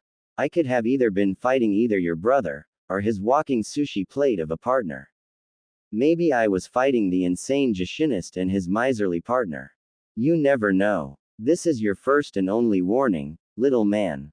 Leave now or else I will not be held responsible for what happens if you refuse. Damn you! Sasuke shouted as he unsheathed his chokoto. Lighting began to dance along the blade as Sasuke charged. Big mistake, Fu muttered as she and the other Jinchuriki quickly got out of the way. Naruto's eyes shimmered into the Rinnegan as he raised one hand. Shinra. This is going to hurt, muttered to himself. Tensai. Sasuke felt an invisible force lift him off his feet and sent him crashing through the compound wall before landing amongst the debris from the battle and from the remains of the compound wall. Naruto did not give him a chance to recover, as he hopped through the gaping hole in the wall and with an uppercut from hell to the jaw, propelled Sasuke into the air. As Sasuke fell back to the ground, Naruto kicked him hard in the chest. Only to find out that he had kicked a log in two. So he's finally learned something, Naruto thought as Sasuke appeared from behind, Chikudo in hand, ready to impale him. Smirking, Naruto executed the flash step. Derived from his father's signature Hiraishin, Naruto moved fast enough for him to leave an afterimage, of which Sasuke found out the hard way when his blade slashed through Naruto's afterimage. Flashing through several hand seals, Naruto unleashed his jutsu. Wind Release. Deadly Tempest. Having seen Temari's signature Kamidachi in action, Naruto had created a jutsu using Gaara's fan-wielding sister as his inspiration. The Deadly Tempest was an A-ranked jutsu which blasted the opponent with hurricane force winds. Depending on which type of element he was using at the time, the Deadly Tempest had several interesting effects. If he combined the jutsu with his fire affinity, then the person on the receiving end would suffer third-degree burns. The wind affinity was the opposite. It supercooled the air, making the person not only numb, but it slowly drained their chakra. Sasuke was hit with the latter. The powerful winds crashed into the Uchiha prince's body, once again lifting him up into the air and sending him into the general direction of Suna's village square, Sasuke cursing the emperor as he was sent flying. The last Uchiha crashed into the town square, just as Tsunade, Jiraiya, Yamato and Sakura came charging out of the Cage Tower, while Kakashi, Asuma and Guy emerged from a side street, following their conversation with Obito Uchiha, and Cell 8 came from around the corner following their confrontation with Hinata. Naruto calmly walked into the square as Sasuke tried to get back to a vertical base. Meanwhile, the Imperial forces had blocked off the Konoha shinobi's escape route, effectively separating the Sannin, the Junin and the remnants of Konoha 11 from the majority of the Konoha Junin that were still outside of Suna, creating an impromptu arena. Silly little Uchiha who thinks he is a match for me, Naruto mused. Sasuke coughed up a wad of blood and spit it out. Shut up, he snarled. Where is Itachi? Itachi? So your brother has a name, Naruto said, one hand going into his pocket. He pulled out the item he knew that would set Sasuke over the edge and tossed it to his former teammate, where it landed at his feet. Sasuke looked down and his eyes went wide. With a trembling hand, he reached down and picked up the item. An item he recognized instantly, as it had something to do with his brother. The item in question was Itachi's Akatsuki ring. Correction. He had a name, Naruto said. Sasuke began to tremble as the full totality of what the Emperor was saying had struck him with full force. In case you fail to realize, Uchiha, Naruto continued, your brother is dead. His body, along with what remains of the Akatsuki, is being burned outside of the village walls. Sasuke looked at the ring. Then back at the Emperor. The Magenkyu began to spin rapidly as the cursed seal reactivated, thus breaking through the seals Jiraiya had placed on him years earlier that was designed to nullify the cursed seal's influence. Itachi was dead. The Emperor did the one thing that he could not, which was to kill him. His family would be unavenged. He was indeed, albeit he did not know of Obito's existence, the last Uchiha. Flame-like patterns began to appear on Sasuke as the cursed seal began to make him stronger. Black flame patterns began to appear, spreading from Sasuke's shoulder, to one side of his face and down his arm, ending at his hand, which was currently charging a second Chidori. Oops, Naruto taunted. Did I say something wrong? You bastard. Sasuke bellowed as he charged, the now freed cursed seal giving him a boost in speed. Die. Sasuke. No. Jiraiya and Tsunade shouted. Instead of using the flash step, Naruto spun to the side, the cage-style hat falling off his head as Sasuke passed him, missing where his head was at just moments earlier, and prepared his own counterattack. One that anyone who knew the Yondaime recognized almost instantly. Sasuke. Don't. Kakashi shouted, just as Sasuke spun to face the Emperor. The Emperor is Rasengan. Snafu's notes. I was going to be mean and post this after the new year, but decided against it.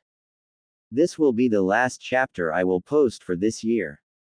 I hope that VFSNAKE does not mind, as there is a reference from his fanfic Hollow Inari in this chapter, and several others, see if you can find them. Also, I had to rewrite this chapter in order to include a fight between Zabuza and Kakashi. In the years following his duel on Wave, Zabuza has picked up some new tricks in his swordplay. Think Zabuza fighting like Nightmare in Soul Calibur 5. Also, someone from Konoha dies in this chapter, but who? Standin' in the heart of darkness, give me my life, give me my energy. Fightin' in the heart of madness, ease my pain, ease my loneliness. Komodo Band, Heart of Darkness. Rasengan. The melon-sized orb of concentrated chakra had obliterated Sasuke's Anbu armor, leaving him from the waist up, and had once again sent him flying. The Uchiha prince landed on his back. The mind-numbing effects of sustaining the deadly tempest earlier had sapped the tainted chakra from Orochimaru's cursed seal, causing the black flames to dissipate off of Sasuke's body. You could literally hear a pin drop as Naruto rose to his full height, Hinata moving to his side. To those from Konoha who knew Minato Namikaze, it was as if he was standing before them, save that he was now a redhead and he wore a haori instead of a trench coat. But he was anything but. Sasuke. Sakura shouted, seeing her husband to be being sledgehammered back by her former teammate. The pink head turned her attention towards Naruto. Instantly, she saw red. Ungloved hand balled into a fist, she let out a feral scream and charged at Naruto. Sakura. No, Tsunade shouted, holding her student back. Let me go, Tsunade. Sakura shouted. Look what he did to Sasuke. Rinnegan activated. Naruto looked at the gathered Konoha shinobi. His earlier visit to Konoha showed that they were not under Danzu's genjutsu, meaning that their hatred for them was indeed genuine. Which was good in Naruto's case, meaning that the gloves were now off. Naruto deactivated the Rinnegan. Well, isn't this the reunion? He said, looking at his former teammates. Although we are now on opposite sides. Tossing a glance to his wife, he said, and here, I thought they would be happy to see us. Hinata gave him a dry grin. I think not, she said. From his place on the ground, Sasuke managed to get out. Dobi, the Emperor, you. It's true, Kakashi said, raising his Hitai-8, exposing the Sharingan. Naruto saw that it was the Magankyu. Obito confirmed it. Uzumaki is the Emperor of the West. It was then that the Sannin and to the shinobi who had went to the west began to connect the dots, as the full totality of what was now revealed to them. Naruto Uzumaki was the descendant of the Six-Path Sage. Naruto Uzumaki wielded the Rinnegan. Naruto Uzumaki was the Emperor of the Western Empire. Tsunade's eyes narrowed, as did Jiraiya's. Up until Jiraiya's return from the Western Empire, the West was the last place that Naruto would have ended up in. Now, he was back, and seeing as how they screwed him over, was an even bigger threat to Konoha than Orochimaru, Kumo and Iwa combined. How did a dead last like you become the Emperor of the West? Asuma demanded. You can thank your father and those two idiots, Naruto said, referring to Jiraiya and Tsunade. Your father tried to stunt my growth. When that failed, Tsunade and Jiraiya banished me, and tried to kill me by sending Hunter Ninja after Hinata and myself. He pulled out a Hiraishin kunai and begun to spin it from the ring on one finger. Unlike his father's tri-bladed Hiraishin kunai, these were of Naruto's design. Black carbon steel, with the Hiraishin seals carved onto the blade itself, think Lee Christmas throwing kunai. I should have had you executed, Tsunade seethed. Damn it, I should have killed you the moment that you arrived with Jiraiya. Now that's no way to treat your godson, or rather, your great-nephew, Naruto replied. How would my parents think about the both of you breaking your promise to look after me after they died? If you want the true culprit of the Nine Tails attack on Konoha, it's Obito himself. Besides, you kill me, the Nine Tails will kill you in retaliation. You are no son of Minato and Kushina, Jiraiya shot back.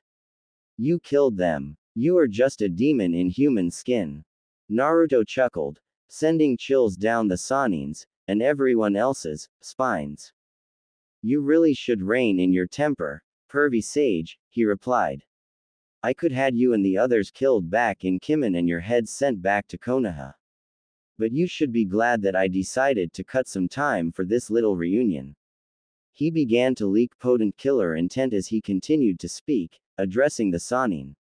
I'm sensing plenty of bad blood between the three of us. The memories are overwhelming, to tell you the truth. How many crimes have you committed against me and my family?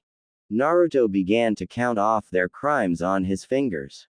First off, you went along with Sarutobi's scheme to make me into a weapon, instead of following my father's final wishes of having me seen as a hero.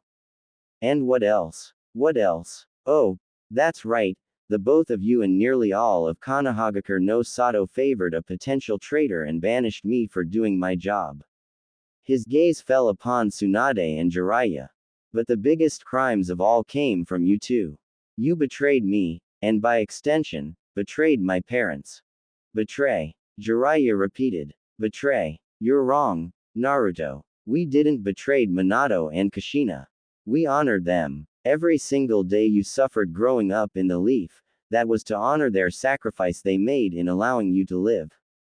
You were nothing more than a mistake. An accident. Sensei lost his wife. I lost Minato and Tsunade lost her niece. You were a living reminder of what we had lost. For that, you had to pay. Funny, because I met them a couple of years back. You see, as a fail-safe, they left a portion of their souls inside the seal as a last resort should I reach 8 tails or decide to break the seal, Naruto retorted. He grinned evilly. They know about your crimes against me. They wanted to tell you that the both of you are in deep shit. You lie, Tsunade shouted. I never lie, hag, not when it comes to family or about my skills, Naruto replied. Whether you believe it or not is no consequence to me. The both of you betrayed my parents by choosing the leaf over my parents. You are not the son of the Yondaime, demon. An Anbu wearing a hawk mask, who had not been separated from the others, shouted. Thunk. A kunai pierced the porcelain skull. Blood spurted out from the wound as the man fell over, dead before he had hit the ground. Kurenai looked at her former student in horror, as it was Hinata who had tossed the kunai. The Empress consort reached behind her back and retrieved her dual kukri knives, readying herself for the battle that was to come. Nice shot, Naruto complimented his wife. He cracked his knuckles as the Imperial forces backed off, taking to the roofs, as they knew that this battle was going to be very wild. Don't worry about my soldiers who are surrounding you. They will not interfere in our little reunion. You have got to be out of your mind to think that the both of you can win against us, Jiraiya said. A banished genin and a missing nin against 2 of the Sanin and the best shinobi that Konoha has to offer. You forget who I am, Jiraiya, Naruto replied as he activated the Rinnegan. I am the unpredictable shinobi of Konoha. Oh, wait, I am not a shinobi of Konoha. Tsunade saw to that. He snapped his fingers and a shadow clone appeared. It was of Naruto, but it was anything but. As the direct descendant of the Six Paths Sage, Naruto wielded the Rinnegan, having unlocked it at the Valley of the End during his fight with Sasuke Uchiha. In his years in the West, Naruto had honed his skills under Kurama's tutelage. One signature jutsu of anyone using the Rinnegan was called the Six Paths Jutsu. In truth, there were 7 paths, the 7th being the outer path. Naruto, however, preferred using the other 6 paths, as the outer path pertained to life and death itself. Nagato had derived his own jutsu, the 6 paths of pain, from the original jutsu.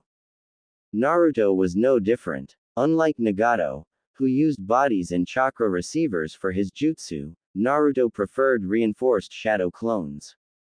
Unlike his standard Kage Bushin, these were reinforced, and would not dissipate when struck hard enough. They would only disperse upon Naruto's command. Naruto called his own variant of the Six Paths Jutsu the Wrath of the Six Paths. Naruto himself used the Diva Path, incorporating it into his fighting style. The clone looked scary, even for the shinobi from Konoha. The reddish-blonde hair was spiked upwards. Dark markings were on his face, eyes, chest and arms. He was from the waist up, showing off a muscular body. He wore a tattered black hakama with a red flame pattern. A pair of greaves were on his shins, although one was covered by the hakama, while the other leg had tucked into the greave itself. Last, his arms had a metallic look to them, as if they were made of an indestructible metal. This was the strongest of Naruto's paths, the Asura path. Sasuke got back to his feet, and fell back to his knees. Whatever Naruto had hit him with had drained him of his chakra. Dobi, you killed Itachi. You took my rightful vengeance from me. Naruto responded by making a blah blah gesture with his hand. I will make you beg for mercy. Then I will take your throne, and your wife. The Uchiha finished, looking at Hinata. He had not forgotten that she nearly chopped off his balls back in Kimen. But from the look of things, she appeared to be even stronger than Sakura. The Dobi will pay, Sasuke thought darkly. Then I will take his wife as my prize. She will pay for what she tried to do to me. Yan, you couldn't beat me at the Valley of the End. You couldn't beat me in T Country. Right now, I'm 2-0 against you, Naruto replied. To the summon path, he gave its marching orders. Keep Hitaki, Sarutobi, Guy and Yamato occupied. The Sannin are mine. The Anbu are expendable. Sir. Asura Naruto barked out and prepared to fight. Tsunade cracked her knuckles. I am going to enjoy humiliating you in front of your men, she said. You can try, Naruto retorted. I'm not the same Naruto Uzumaki you banished. Before anyone could make a move, however, a massive broadsword landed in between the group from Konoha and the Emperor and his wife, blade first. Kakashi's eyes went even wider in horror as he recognized the blade, as did Sasuke and Sakura. The Kubikiribocho, the head-chopping cleaver, and its owner stepped into view, standing behind Naruto and Hinata. One thought to have died while in Wave Country. Well, Zabuza drawled. If it isn't, copycat Hitaki. I must have done something good in the past. Today is my lucky day. You should be dead. Sakura screeched. And yet, here I am, Zabuza said. He then addressed Naruto and Hinata. Far be it from me to interfere with both you and the Mrs.'s problems regarding Konoha, but Hitaki and I have unfinished business, and I've come to play, chief. Naruto knew what he wanted. Zabuza wanted Kakashi's head. Naruto had no problem with that, since he already beaten the crap out of his former sensei back in T Country. Naruto had promised that Zabuza could kill his former sensei and he was a man of his word. He's all yours, Zabuza, Naruto said. The demon of Kimen grinned underneath his bandages as he strode forward and retrieved his sword. Stay out of this, Kakashi said as he pulled out a pair of chakra sabers, modeled after the white light chakra saber that both his father and himself once carried. This is my fight. Get them, Tsunade ordered. With that, what would become the Konoha Imperial conflict has begun. With Naruto, Jiraiya and Tsunade Senju were two of the three legendary Sannin, the former students of Hiruzen Sarutobi. He was the Mountain Toad Sage, Konoha's resident spymaster, self-proclaimed super pervert and the trainer of Minato Namikaze, Konoha's Yellow Flash. She was the Slug Princess, granddaughter and great-niece of Hashirama and Tobirama Senju, a legendary medic nin and healer, and one of the best kunoichi in the elemental countries, the third Senju to assume the post of Hokage. Their opponent was their godson, Tsunade's great-nephew, as Kushina Uzumaki was her niece. They had the chance to choose family over the village, the chance to honor Minato and Kushina's final request. In the end, they decided to follow the whims of their former sensei, Hiruzen Sarutobi, in his plans to make Naruto Konoha's weapon. In the end, they decided to forsake their godson. And he was not happy. To say that their former godson was not very happy was saying that water country is a little wet. He was the son of the village hero and his wife, Konoha's Yellow Flash and Uzushiogakura's princess, also known as the Red Death. He was the Jinchuriki of the Nine-Tails demon fox, the dead last who they had banished when it became clear that not only did Sarutobi's plans to condition him had failed, but the fact that he could not be controlled. Fate sure had a way to bite someone on the ass. Sasuke Uchiha had attempted to flee from Konoha, believing that the village was not helping him in his quest to kill Itachi. Naruto had been banished and later marked for death because he was viewed as a threat to the Leaf, Tsunade and the council using the convenient excuse of using excessive force. While Sasuke trained under Danzo, Naruto and Hinata had participated in a war which united the West under his rule 7 years earlier. While Sasuke gained the Magankyu, Naruto had the most powerful of bloodlines, the Rinnegan. While Sasuke had everything given to him, Naruto had worked and fought long and hard for everything he had. The Emperor of the West faced off against the two remaining Sannin. Jiraiya and Tsunade assumed that if the Hunter Nin did not kill Naruto, then he would die without Konoha's protection. There was no love lost between Naruto and the two Sannin, and he made that point known by making the first move, forcing both Tsunade and Jiraiya on the offensive. In a burst of speed, the Genin-turned-Emperor was upon the two elder shinobi, punching and kicking. Naruto could have went for an easy win, but chose not to. He wanted to do this up close and personal. Tsunade and Jiraiya found out the hard way that this was not the same brat they had banished 7 years earlier. Far from it, Naruto was not holding back, as he tagged both Jiraiya and Tsunade with several brutal shots. Sanshi had tutored Naruto not only in the art of combat, but in the art of tactics as well, which is why he was holding his own against the two Sannin. Know your enemy and know yourself, and you can fight 100 battles without disaster, Sanshi had told him during his days as a warlord in the Unification Wars. Naruto knew how Tsunade and Jiraiya had fought. Tsunade had her super strength and the slug contract, while Jiraiya had the backing of the Toads and Sage Mode. While the seals he had drawn up had done its job of nullifying the summoning jutsus, as well as his own, Naruto still had to contend with their other abilities. Sidestepping a Rasengan from Jiraiya, Naruto grabbed a handful of Jiraiya's hair and slammed him to the ground. Raising one foot to stomp the Toad Sage's head into a fine paste, he failed to notice Tsunade coming in from behind, preparing to cave in Naruto's head with a chakra-powered punch to the skull. Imagine her surprise that it was not Naruto's head she destroyed, but rather a wooden log. Naruto had avoided the blow, and had reappeared behind the Godime. Bansho Tenin. Tsunade felt herself being lifted off her feet and flung backwards towards Naruto, who caught her, wrapping his arms around her waist. Using the momentum from the Bansho Tenin, he arched his body backwards, planting Tsunade head first into the ground via a vicious belly-to-back waist lock suplex, i.e., a German suplex. Getting back to a vertical base, Naruto began to punch Tsunade in the face repeatedly. After the first 2 blows, Tsunade managed to get her hands up in order to block her face from Naruto's onslaught of overhead punches. A battle cry from overhead had drawn Naruto's attention from his attempts to punch in the Godime's face.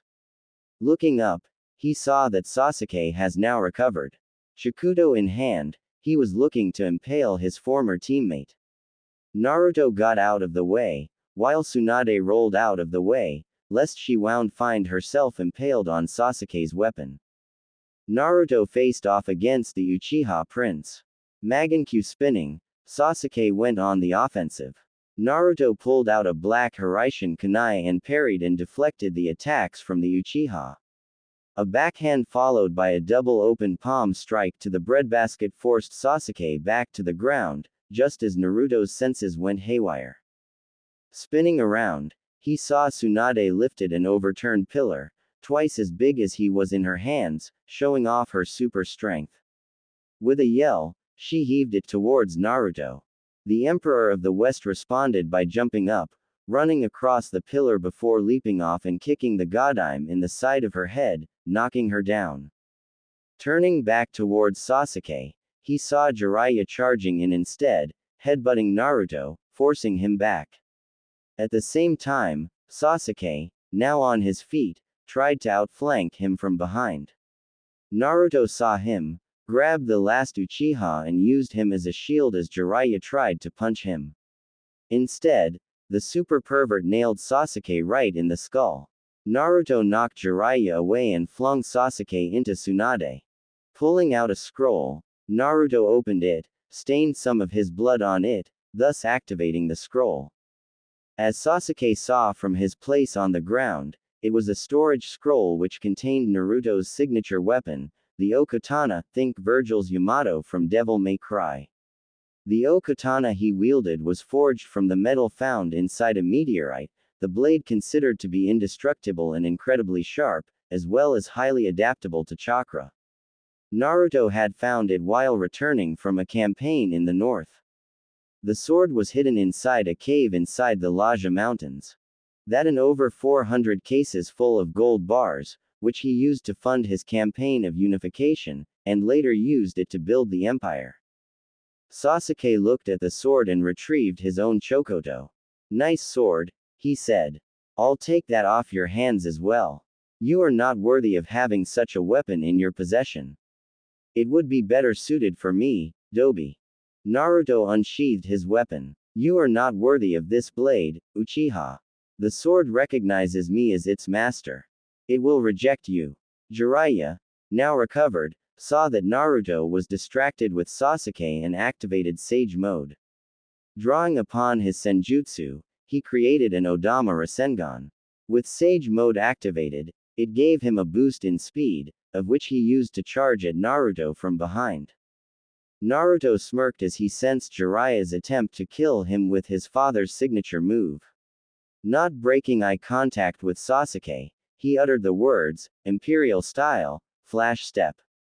Even with the Sharingan active, Sasuke could not follow Naruto's movements, or copy the technique, as he moved incredibly fast, as Jiraiya found out the hard way. Instead of impaling Naruto, Jiraiya found that his Rasengan had went through an after image of his former godson. Naruto emerged out of the technique, on Jiraiya's side, sword raised over his head, his intentions made clear. Slash. Thump. Jiraiya's outstretched arm fell to the ground, the Odama Rasengan dispelling, its chakra depleted. Jiraiya's shock was short-lived, as Naruto kicked him in the breadbasket, knocking him back, blood erupting out of his stump like a geyser. Sasuke stood there, shock evident on his face as his brain processed what Naruto had done. Jiraiya, Tsunade shouted, having witnessed the amputation of the super pervert's arm by Naruto. Her face twisted into rage, she jumped to her feet, ready to attack yet again before Naruto stopped her. Senju. I would be more worried about your teammate rather than me, Naruto said, looking at Jiraiya. He's starting to go into shock from the blood loss. I'd give him 10, 20 minutes tops before he bleeds out without any treatment, he said in a casual tone as if he was discussing the weather. So what's it going to be? Fight me and let Jiraiya bleed to death. Or don't fight me and save his life. Tsunade looked at Jiraiya, then back at Naruto. Gritting her teeth, she knew that this battle between herself and Jiraiya against Naruto was over, as he was right. She turned from the Emperor and began to save Jiraiya's life, lest he bled to death. She was out of this fight, as from the look of things, she had injured and dead shinobi on her hands. Turning back to Sasuke, who had quickly gotten over his shock of seeing one of the most powerful of the Sannin being crushed so easily, he brought his sword into a ready stance. Now, where were we? Sasuke smirked as he raised his Chikudo. I was going to show everyone here why I am an elite. I think Emperor of the West would suit me better than a dobe like you. You always loved the sound of your own voice, didn't you, Sasuke? Naruto said as they circled. You wouldn't last 5 minutes in the Empire. Face it, you are second best. That made Sasuke mad. You think that you're the only one who knows swordplay. I was taught by the best in Konoha. Naruto raised his sword in a formal salute, Dooku style. Then show me, Sasuke Uchiha. Let's see if the so-called Uchiha elite is a match for the Emperor of the Six Paths. With that, the duel was on. With Hinata, aside from Kurenai and Cell 8, Sakura Haruno faced off against Hinata Hyuga. The shy, meek, insecure shinobi that had her ass handed to her by Neji was gone. In her place was a medic nin, forged in the fires of the Unification Wars. Sakura had kicked herself for not realizing it sooner, that the former heiress to the Hyuga was not only the Empress consort, but the head of the medic nin program. But now, as Sakura found out as she and Kurenai's team surrounded Hinata, Hinata was an unknown. She was not the insecure genin who got her ass handed to her by her elder cousin. She was Naruto's wife, which made her the Empress consort of the West. Whatever, Sakura snorted as she prepared for the inevitable fight. I've trained under Tsunade. I'm her true successor to becoming Sannin. Not that pig Ino. Hinata will soon see that fact firsthand. Sakura would find out just how wrong she was, as Hinata had brought her down in 10 hits, think Jun's 10-hit combo, knocking her out cold, her Tenketsu points sealed. Kurenai gave the order to attack.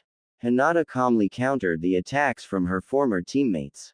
Kurenai had went for an easy win, or so she had hoped, with her signature tree-binding death jutsu, only to find out that Hinata's enhanced Byakugan had neutralized her genjutsu. Shino attempted to use his Kikachu to drain her chakra and force Naruto to surrender, only to see Hinata incinerate the tornado of Kikachu with what she called the Deadly Tempest. Hinata then dropped Shino with several Senbon needles laced with a slow-acting poison. The poison wasn't lethal, but was designed to attack the nervous system, meaning that Shino would be out of it for a while, and he will need plenty of time to recover. The battle was now 3-on-1, as the Inuzuka and his dog, now mimicking Kiba, and Kurenai fought Hinata. The Empress consort, as they had found out, had some new tricks, as what remained on Cell 8 learned the hard way. As Hinata was distracted with Kiba and Akamaru, Kurenai attacked from behind. Kunai in hand, she was ready to stab Hinata in the back. 8 trigrams. Kaden. Smack. Kurenai knew of the Hyuga's Kaden, or rotation. She knew that it was an defensive move, designed to deflect any type of projectiles, as she had seen Neji Hyuga use it against Naruto Uzumaki during the Chunin exams. Hinata, however, had made it into an offensive weapon. Her body covered from head to toe in chakra, Hinata spun on her heels, the waves of chakra emerging from her body. To Kurenai, it was as she had taken one of Tsunade's super punches to the face, as she found herself being propelled into the air. A volley of poison-laced Senbon needles soon followed and met its target, leaving Kurenai in the same state as Shino. She fell back to the ground, having been taken out of the fight, leaving Kiba and Akamaru to face Hinata. With Hinata preoccupied with Kurenai, Kiba and Akamaru struck. Gatsuga. Hinata knew that Kiba wasn't above cheap shots when her back was turned, she also did the same while back in the West. They were ninja, after all. Knowing firsthand as to how the Gatsuga worked, Hinata performed a second rotation, knocking Kiba and Akamaru out of the move, knocking them both to the floor. Kiba and Akamaru got back to their feet, but noticed the ever-familiar 8 trigrams pattern that they were standing on, which meant one thing. You're in my range, Kiba, Hinata confirmed. Ah, crap, Kiba muttered. Moving faster than the normal eye can track, Hinata struck both Kiba and Akamaru. As she had used the 64 palms, she split it in half, striking Kiba 32 times, and Akamaru 32 times.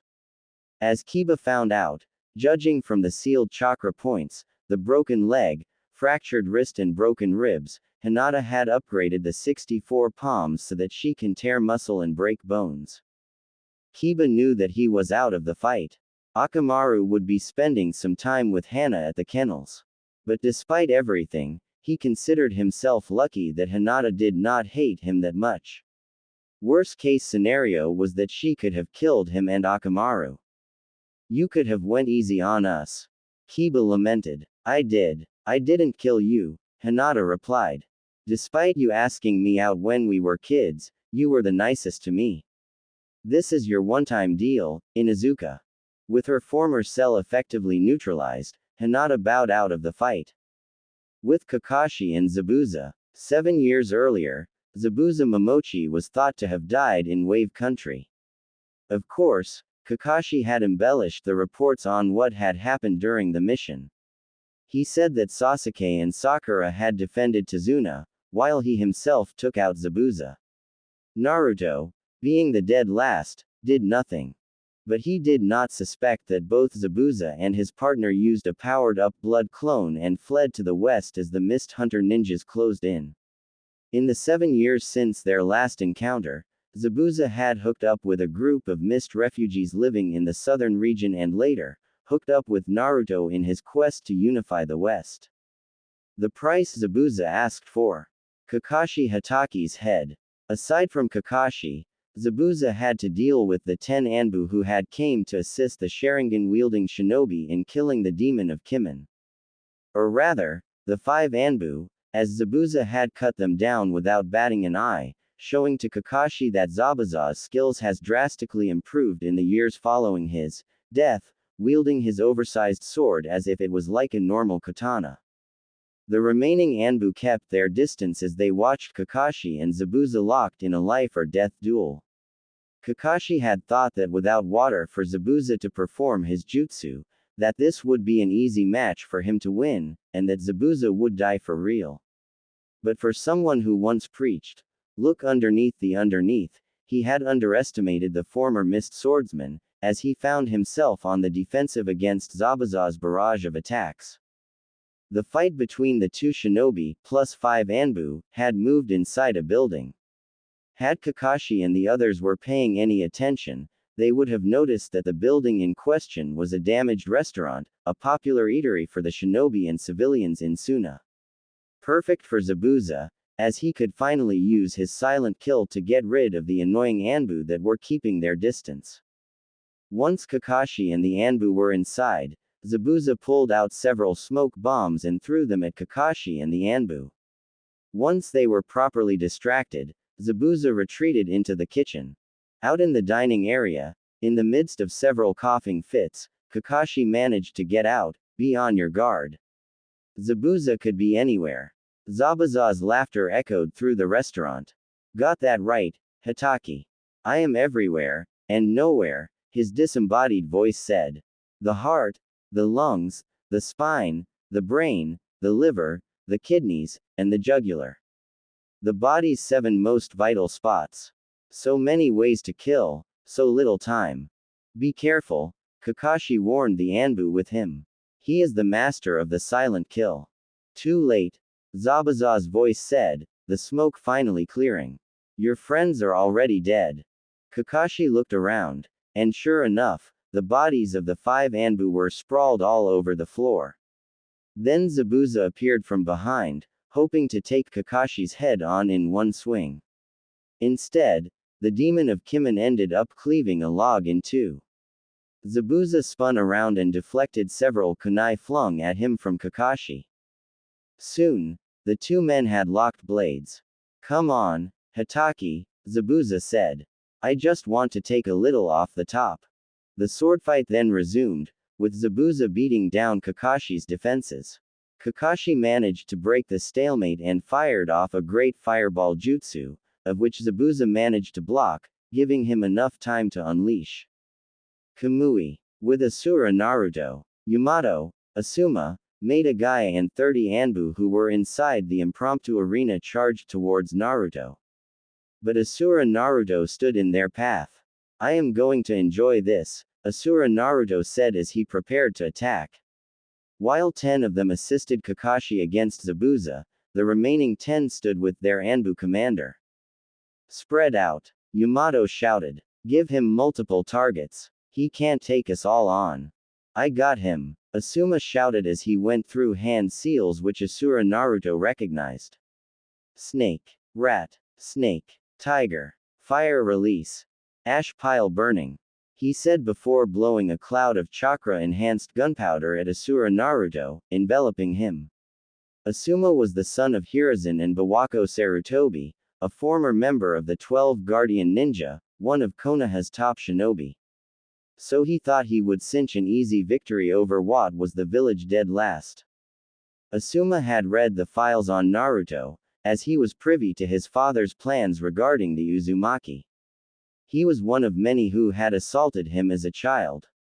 The Shinobi Academy had sabotaged his training. Even Konohamaru's friendship to him was false, as it was an attempt for the Sandaime to have Naruto grow an attachment to the village. The only thing he had for him was that fact that he was the Jinchuriki and that he knew the shadow clones. As Asuma began to make the hand seals for a fire jutsu, the cloud of gunpowder suddenly blew back towards the Anbu and the Junin. Guy's eyes went wide as he saw a single sheet of paper fluttering in the black cloud. A sheet of paper with an intricate series of writing centering around a single word, explosive. Move, the spandex-wearing Junin shouted. Exploding tag. Asuma, Yamato, Guy and Yamato managed to get out of the way, along with 5 of the Anbu, just as the tag detonated, ending the lives of the other 5 Anbu in a violent explosion. Asura Naruto grinned. Apparently, Asuma had forgotten, or did not listen to Kakashi, that his primary element was wind, so blowing back the gunpowder was easy enough with a wind jutsu, followed by an explosive tag, causing Asuma's initial plan to literally blow up in their face. Tantos drawn, the remaining 5 Anbu charged at Asura Naruto, who charged at the 5. As Asuma and the others watched in horror, Asura Naruto knocked the attacking Anbu as if they were not worth the effort, knocking them aside. Judging from the unnatural angles and the blood pooling from their bodies, it was a safe bet to say that they died instantly. Asuma produced his trench knives and focused his chakra into the blades. Guy removed the weights from his legs. Yamato attacked first with his Tanto, only to find that it did not affect Asura Naruto in the slightest. Asuma rushed in, hoping that the flying swallow would be enough to cause some damage onto Naruto. Asuma slashed at Asura Naruto, who blocked the attack with his forearm.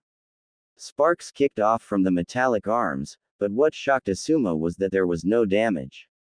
That's impossible, Asuma thought. The flying swallow can cut through steel. Asura Naruto looked amused as he edged his head to the side.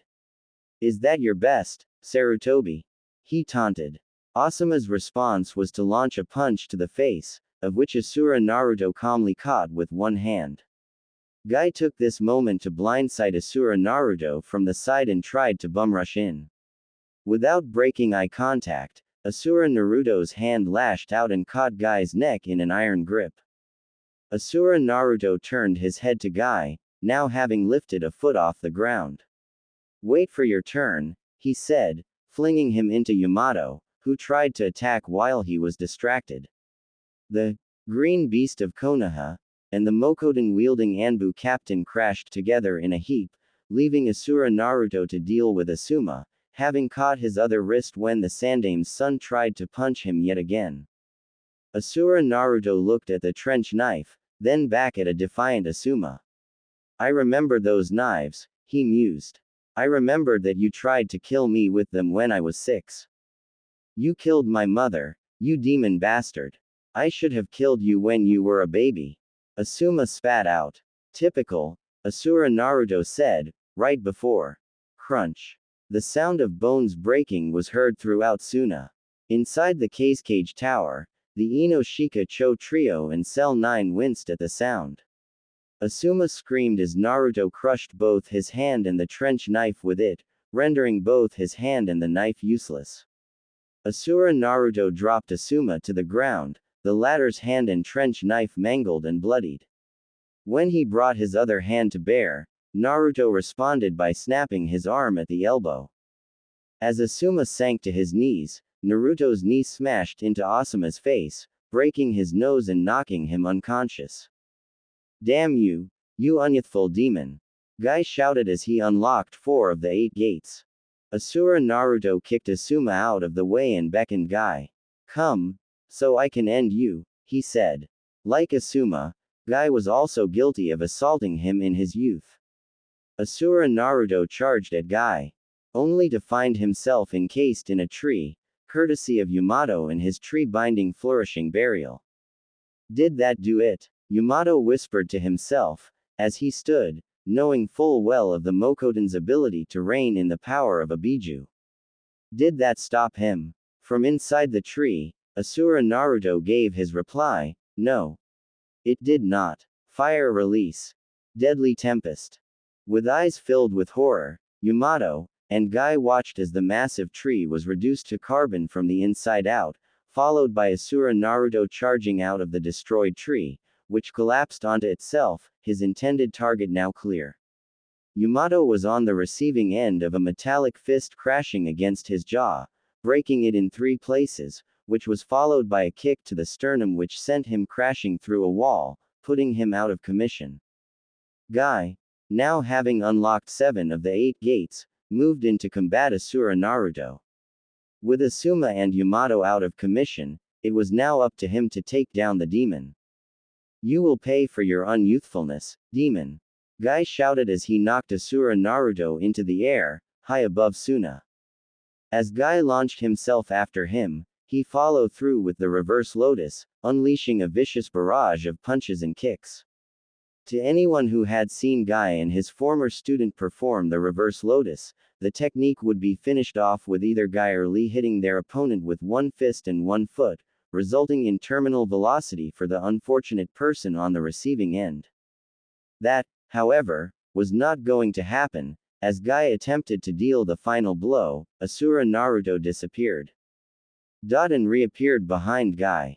Hands interlocked and raised over his head, Asura Naruto dealt the green beast of Konoha a vicious hammer punch that sent him back to Suna, where he made an impact crater upon landing.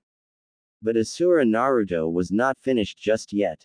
Upon returning to the streets via Shunshin, Asura Naruto strode over to Guy, who was trying to get back to his feet, and failing, as unlocking the 7 gates had depleted most of his chakra. Standing over the fallen Guy, Asura Naruto looked down in triumph. Not so fun when the demon brat fights back, isn't it? He taunted as Guy tried to crawl away.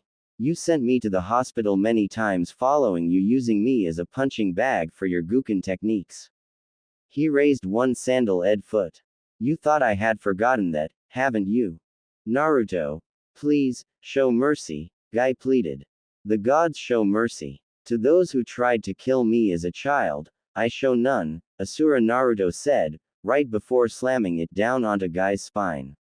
Guy screamed as he felt his spinal cord snap in several places. Your shinobi career is over, Maida Guy. See if you can get Tsunade to fix your back. Maida Guy whimpered as he tried to use his legs, but could not. The pain became too great, causing him to pass out. Looking at the carnage surrounding him, Asura Naruto felt a small measure of revenge. His battle was over. With a poof, he dispersed himself.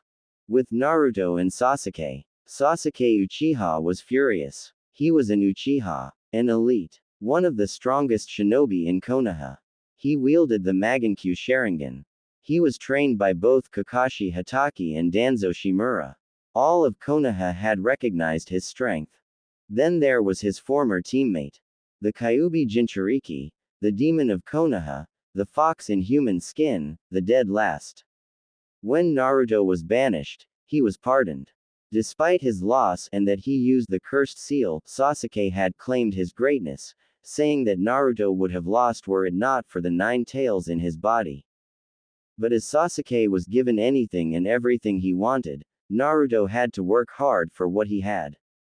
While Sasuke lived a relatively peaceful life as Konoha's prince, Naruto had fought in the West, making alliances and forging an empire under his rule, bringing about a peace that has not been seen since the time of his ancestor, the Six Paths Sage. Simply put, Naruto had surpassed the self-proclaimed elite Uchiha. Naruto would admit that he had gotten lucky at the Valley of the End. But following their fight in Tea Country, it had become clear that Naruto was the strongest of the two. And once Sasuke knew that the Emperor and the Dobi was one and the same, it had pretty much enraged him. Naruto had no problem mixing it up with his own blade, which was why he and the Uchiha were currently in the middle of a vicious sword duel. Naruto effectively neutralized both Jiraiya and Tsunade. Sharingan versus Rinnegan, the Emperor versus the Elite. How are you so damn strong? Sasuke snarled as he and Naruto locked blades. You can't be this strong, Dobi. I am an Uchiha. That strength should be mine. How is it you are so damn strong? Why can't my hatred defeat you? I earned my strength through hard work. Even now, I don't use my Rinnegan as a crutch, Naruto replied, right before headbutting the Uchiha, followed by a roundhouse to the jaw, knocking him to the ground. That is the difference between us. There is no hatred, only passion. Through passion, I find strength. Naruto continued to deflect and parry Sasuke's attacks as he continued to speak, reciting what Sanshi had told him when he learned the ways of the samurai. Through strength, I gain knowledge. Through knowledge, comes serenity. He backhanded the Uchiha, busting his lip. There is no chaos within me, only harmony. Through harmony, I gain victory. Through victory, my chains are broken. You talk too damn much. Sasuke shouted. And you have learned nothing, Naruto replied as the battle intensified. The two former teammates turned enemies' flurry of swordplay. Sasuke's shinobi swordplay and Naruto's samurai and mist swordsmanship intensified, until the two men ended up in a second blade lock. Your power, give it to me, shouted the Uchiha prince, activating the Sharingan. Naruto broke off the blade lock with a headbutt to Sasuke, which was followed by him planting both feet into Sasuke's chest, knocking him backwards. Naruto sheathed his katana. You can't win, Sasuke, he said as his opponent stood up. You're better off just giving up. I have long since surpassed you. I proved that at the Valley of the End. I proved it again in Tea Country. And I proved it here. I have nothing else to prove to you. Sasuke's eyes were closed. No, you're wrong, Dobi. Naruto had a pretty good idea as to what was going to happen next, as he watched bloody tears emerge from his eyes. He steeled himself for Sasuke's final trump card. Sasuke's eyes opened, revealing the Magankyu Sharingan. Prove to me that you can die. Amaterasu. The strongest of the fire release jutsu and the strongest jutsu that an Uchiha can master. The flames of Amaterasu are said to be the fires of hell, hot as the sun, and said to be unavoidable, the flames capable of burning everything in its path, reducing whatever is caught in the flames to nothing but ash. Naruto's response to Sasuke's attack was to activate his Rinnegan, falling back into the Diva path. Shinra Tensai. Sasuke's eyes showed complete shock as the black flames were extinguished. In a futile gesture, he raised his hands to block the incoming pressure wave, only to find himself once again on the receiving end of the Shinra Tensai, Naruto's jutsu flinging him back into a wall. Naruto was upon him in an instant. One punch to the sternum had caused Sasuke to cough up blood. This was followed by Naruto unloading a vicious barrage of punches into Sasuke's chest and torso, Sasuke's body jerking like a rag doll with each blow. The coup de grace came with Naruto punching Sasuke through the wall. Looks like I win again, Naruto said smugly. Turning from the mangled Uchiha, Naruto walked back into the street. Then he stopped and turned around. Sasuke, despite being badly injured, stumbled out of the hole Naruto had made with his body. Dobi, we are not done yet. I'll give you this much. You're persistent, Naruto admitted, but the battle is over. You lost. The Sannin lost. It's over. Damn you. Damn you. Sasuke snarled as the cursed seal went into overdrive as he went into stage 2 of the cursed seal. His skin turned into a shade of dark gray, the lips a shade of blue. A black 4-point star-like mark appeared in between his eyes, above the bridge of his nose. His hair had gotten longer, ending at his waist. The eyes no longer had the Sharingan. The sclerae turned black, the irides now yellow. Last, were the large webbed hand-shaped wings on his back. Die Naruto! Sasuke screamed as he rose into the air, right before diving at Naruto, claws outstretched, ready to rip Naruto apart. Had Sasuke been paying any attention, he would have noticed the smirk on Naruto's face. Or the ball of chakra-infused lightning in his hand. Imperial style.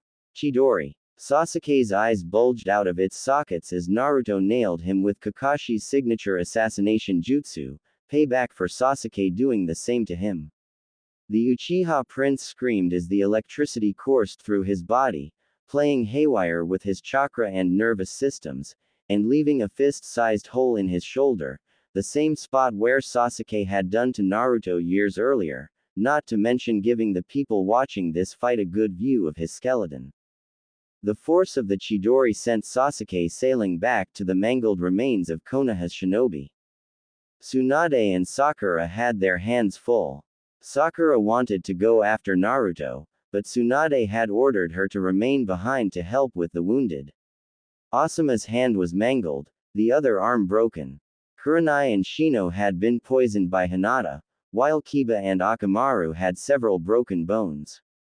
Guy's shinobi career was pretty much over, as his back was shattered. Yamato also had several broken bones, and Jiraiya's arm was severed. This battle was over. You used the Chidori on me back at the Valley of the End, Naruto said as Sasuke returned to normal. Consider us even. He turned from Tsunade and the others. Hinata, having watched the fight from the sidelines, walked over to greet her husband properly. However, in her rush, she did not see Kakashi emerge from the restaurant from where he was fighting Zabuza moments earlier, having won his battle. Seeing as how Naruto had won, Kakashi did the only thing he could do. He targeted Naruto's wife. Rakiri. Naruto saw that Kakashi had Hinata in his sights. If Konoha came out as the loser in this conflict, then the emperor would be without his wife. Kakashi was fast, but Naruto was faster. He performed a flash step, closing the distance and shoving Hinata out of the way, just as Kakashi's Rakiri struck Naruto square in the chest. Sharingan spinning, Kakashi saw that he did not kill Hinata, but he did catch Naruto. Tsunade and Jiraiya, despite being badly injured, looked upon the scene with grim satisfaction. Perhaps now Minato and Kushina could finally rest in peace with their killer dead. With this act, the Empire would be robbed of their emperor. I got you, demon, Kakashi grated. I finally got you. However, the look on Naruto's face was not disbelief that Kakashi had tried to kill him, but rather amusement. As Naruto rushed to intercept Kakashi's Rakiri, he had activated the Preta path, which allowed him to take the full brunt of Kakashi's Rakiri without the effect of death. Kakashi's look of triumph turned to one of total shock as Naruto absorbed the jutsu. Even Tsunade and Jiraiya saw that Naruto was still alive, and not dead on his feet. It was because of this development that Kakashi did not notice his impending doom coming from behind. Thwack! Kakashi's eyes bulged as he felt pain. Looking down, he saw the familiar shape of a massive sword sticking a foot out of his chest. Kakashi's eyes widened in horror as he recognized the blade, stained with his blood. The Kubikiribocho. No. Zabuza whispered from behind as he yanked his blade out of Kakashi, having got the jump on Naruto's former sensei. I got you, Hitaki. Zabuza. How? Kakashi gasped. Water clone, was all that Zabuza had said. You really thought that you suckered me, didn't you? You forgot about my water clones. During the fight inside the restaurant, Zabuza had retreated into the kitchen, broken the kitchen sink and used its water to create a reinforced water clone, of which he sent after Zabuza. Naruto had warned him of the Sharingan's abilities and now the demon of Kimen was thankful that he had listened to the Emperor's advice. All he had to do was wait for the perfect time to strike. And it came when Kakashi tried to kill Naruto with the Rakiri. Naruto and Hinata backed off several steps as Kakashi turned around, and looked into the face of the man thought to have been sent to the other dimension by the Kamui. Kakashi was looking into the face of his executioner. He was dead either way, as the wound Zabuza had delivered to him was mortal. For the crimes of betraying both the Uzumaki clan and my father, your sentence is death, Hitaki, Naruto coldly decreed. Turning to Kakashi, he gave his former sensei his parting words as Zabuza raised Kubikiribocho, savoring the look of horror mixed with fear as he knew what was coming. Death comes for us all, Hitaki. But when you die, something far worse awaits you. The blade of the head-chopping cleaver slashed its way through flesh, muscle and bone. Kakashi's head fell forward, while the body keeled over, the stump spilling blood in the street, the body twitching before finally going still. Kakashi Hitaki was dead, which is that you die with no honor, Naruto finished. Turning to Zabuza, he asked, happy now? Zabuza nodded. Very. Naruto turned to the injured Konoha shinobi. Sasuke had reverted back to human form following the Chidori to the chest and was being tended to by Sakura. Hinata made a signal, and the Imperial forces converged onto the scene, weapons drawn. Our battle is finished here, Naruto intoned. Take your wounded and leave my sight. Tsunade, now having stabilized Jiraiya, glared at her former godson. This isn't over, Naruto, shouted the godime. This is nothing but petty hatred and vengeance on your end. For the moment, it is over, Naruto replied. You call this hatred. I call it retribution. You say this is vengeance. This is justice. But this is only the beginning, you hag. This is the beginning of the end for the Leaf. Go back to Konoha and tell them that the dead last has returned. Tell them that as the yellow flash brought Konoha's rise to power, the Emperor of the Six Paths will bring about its reckoning.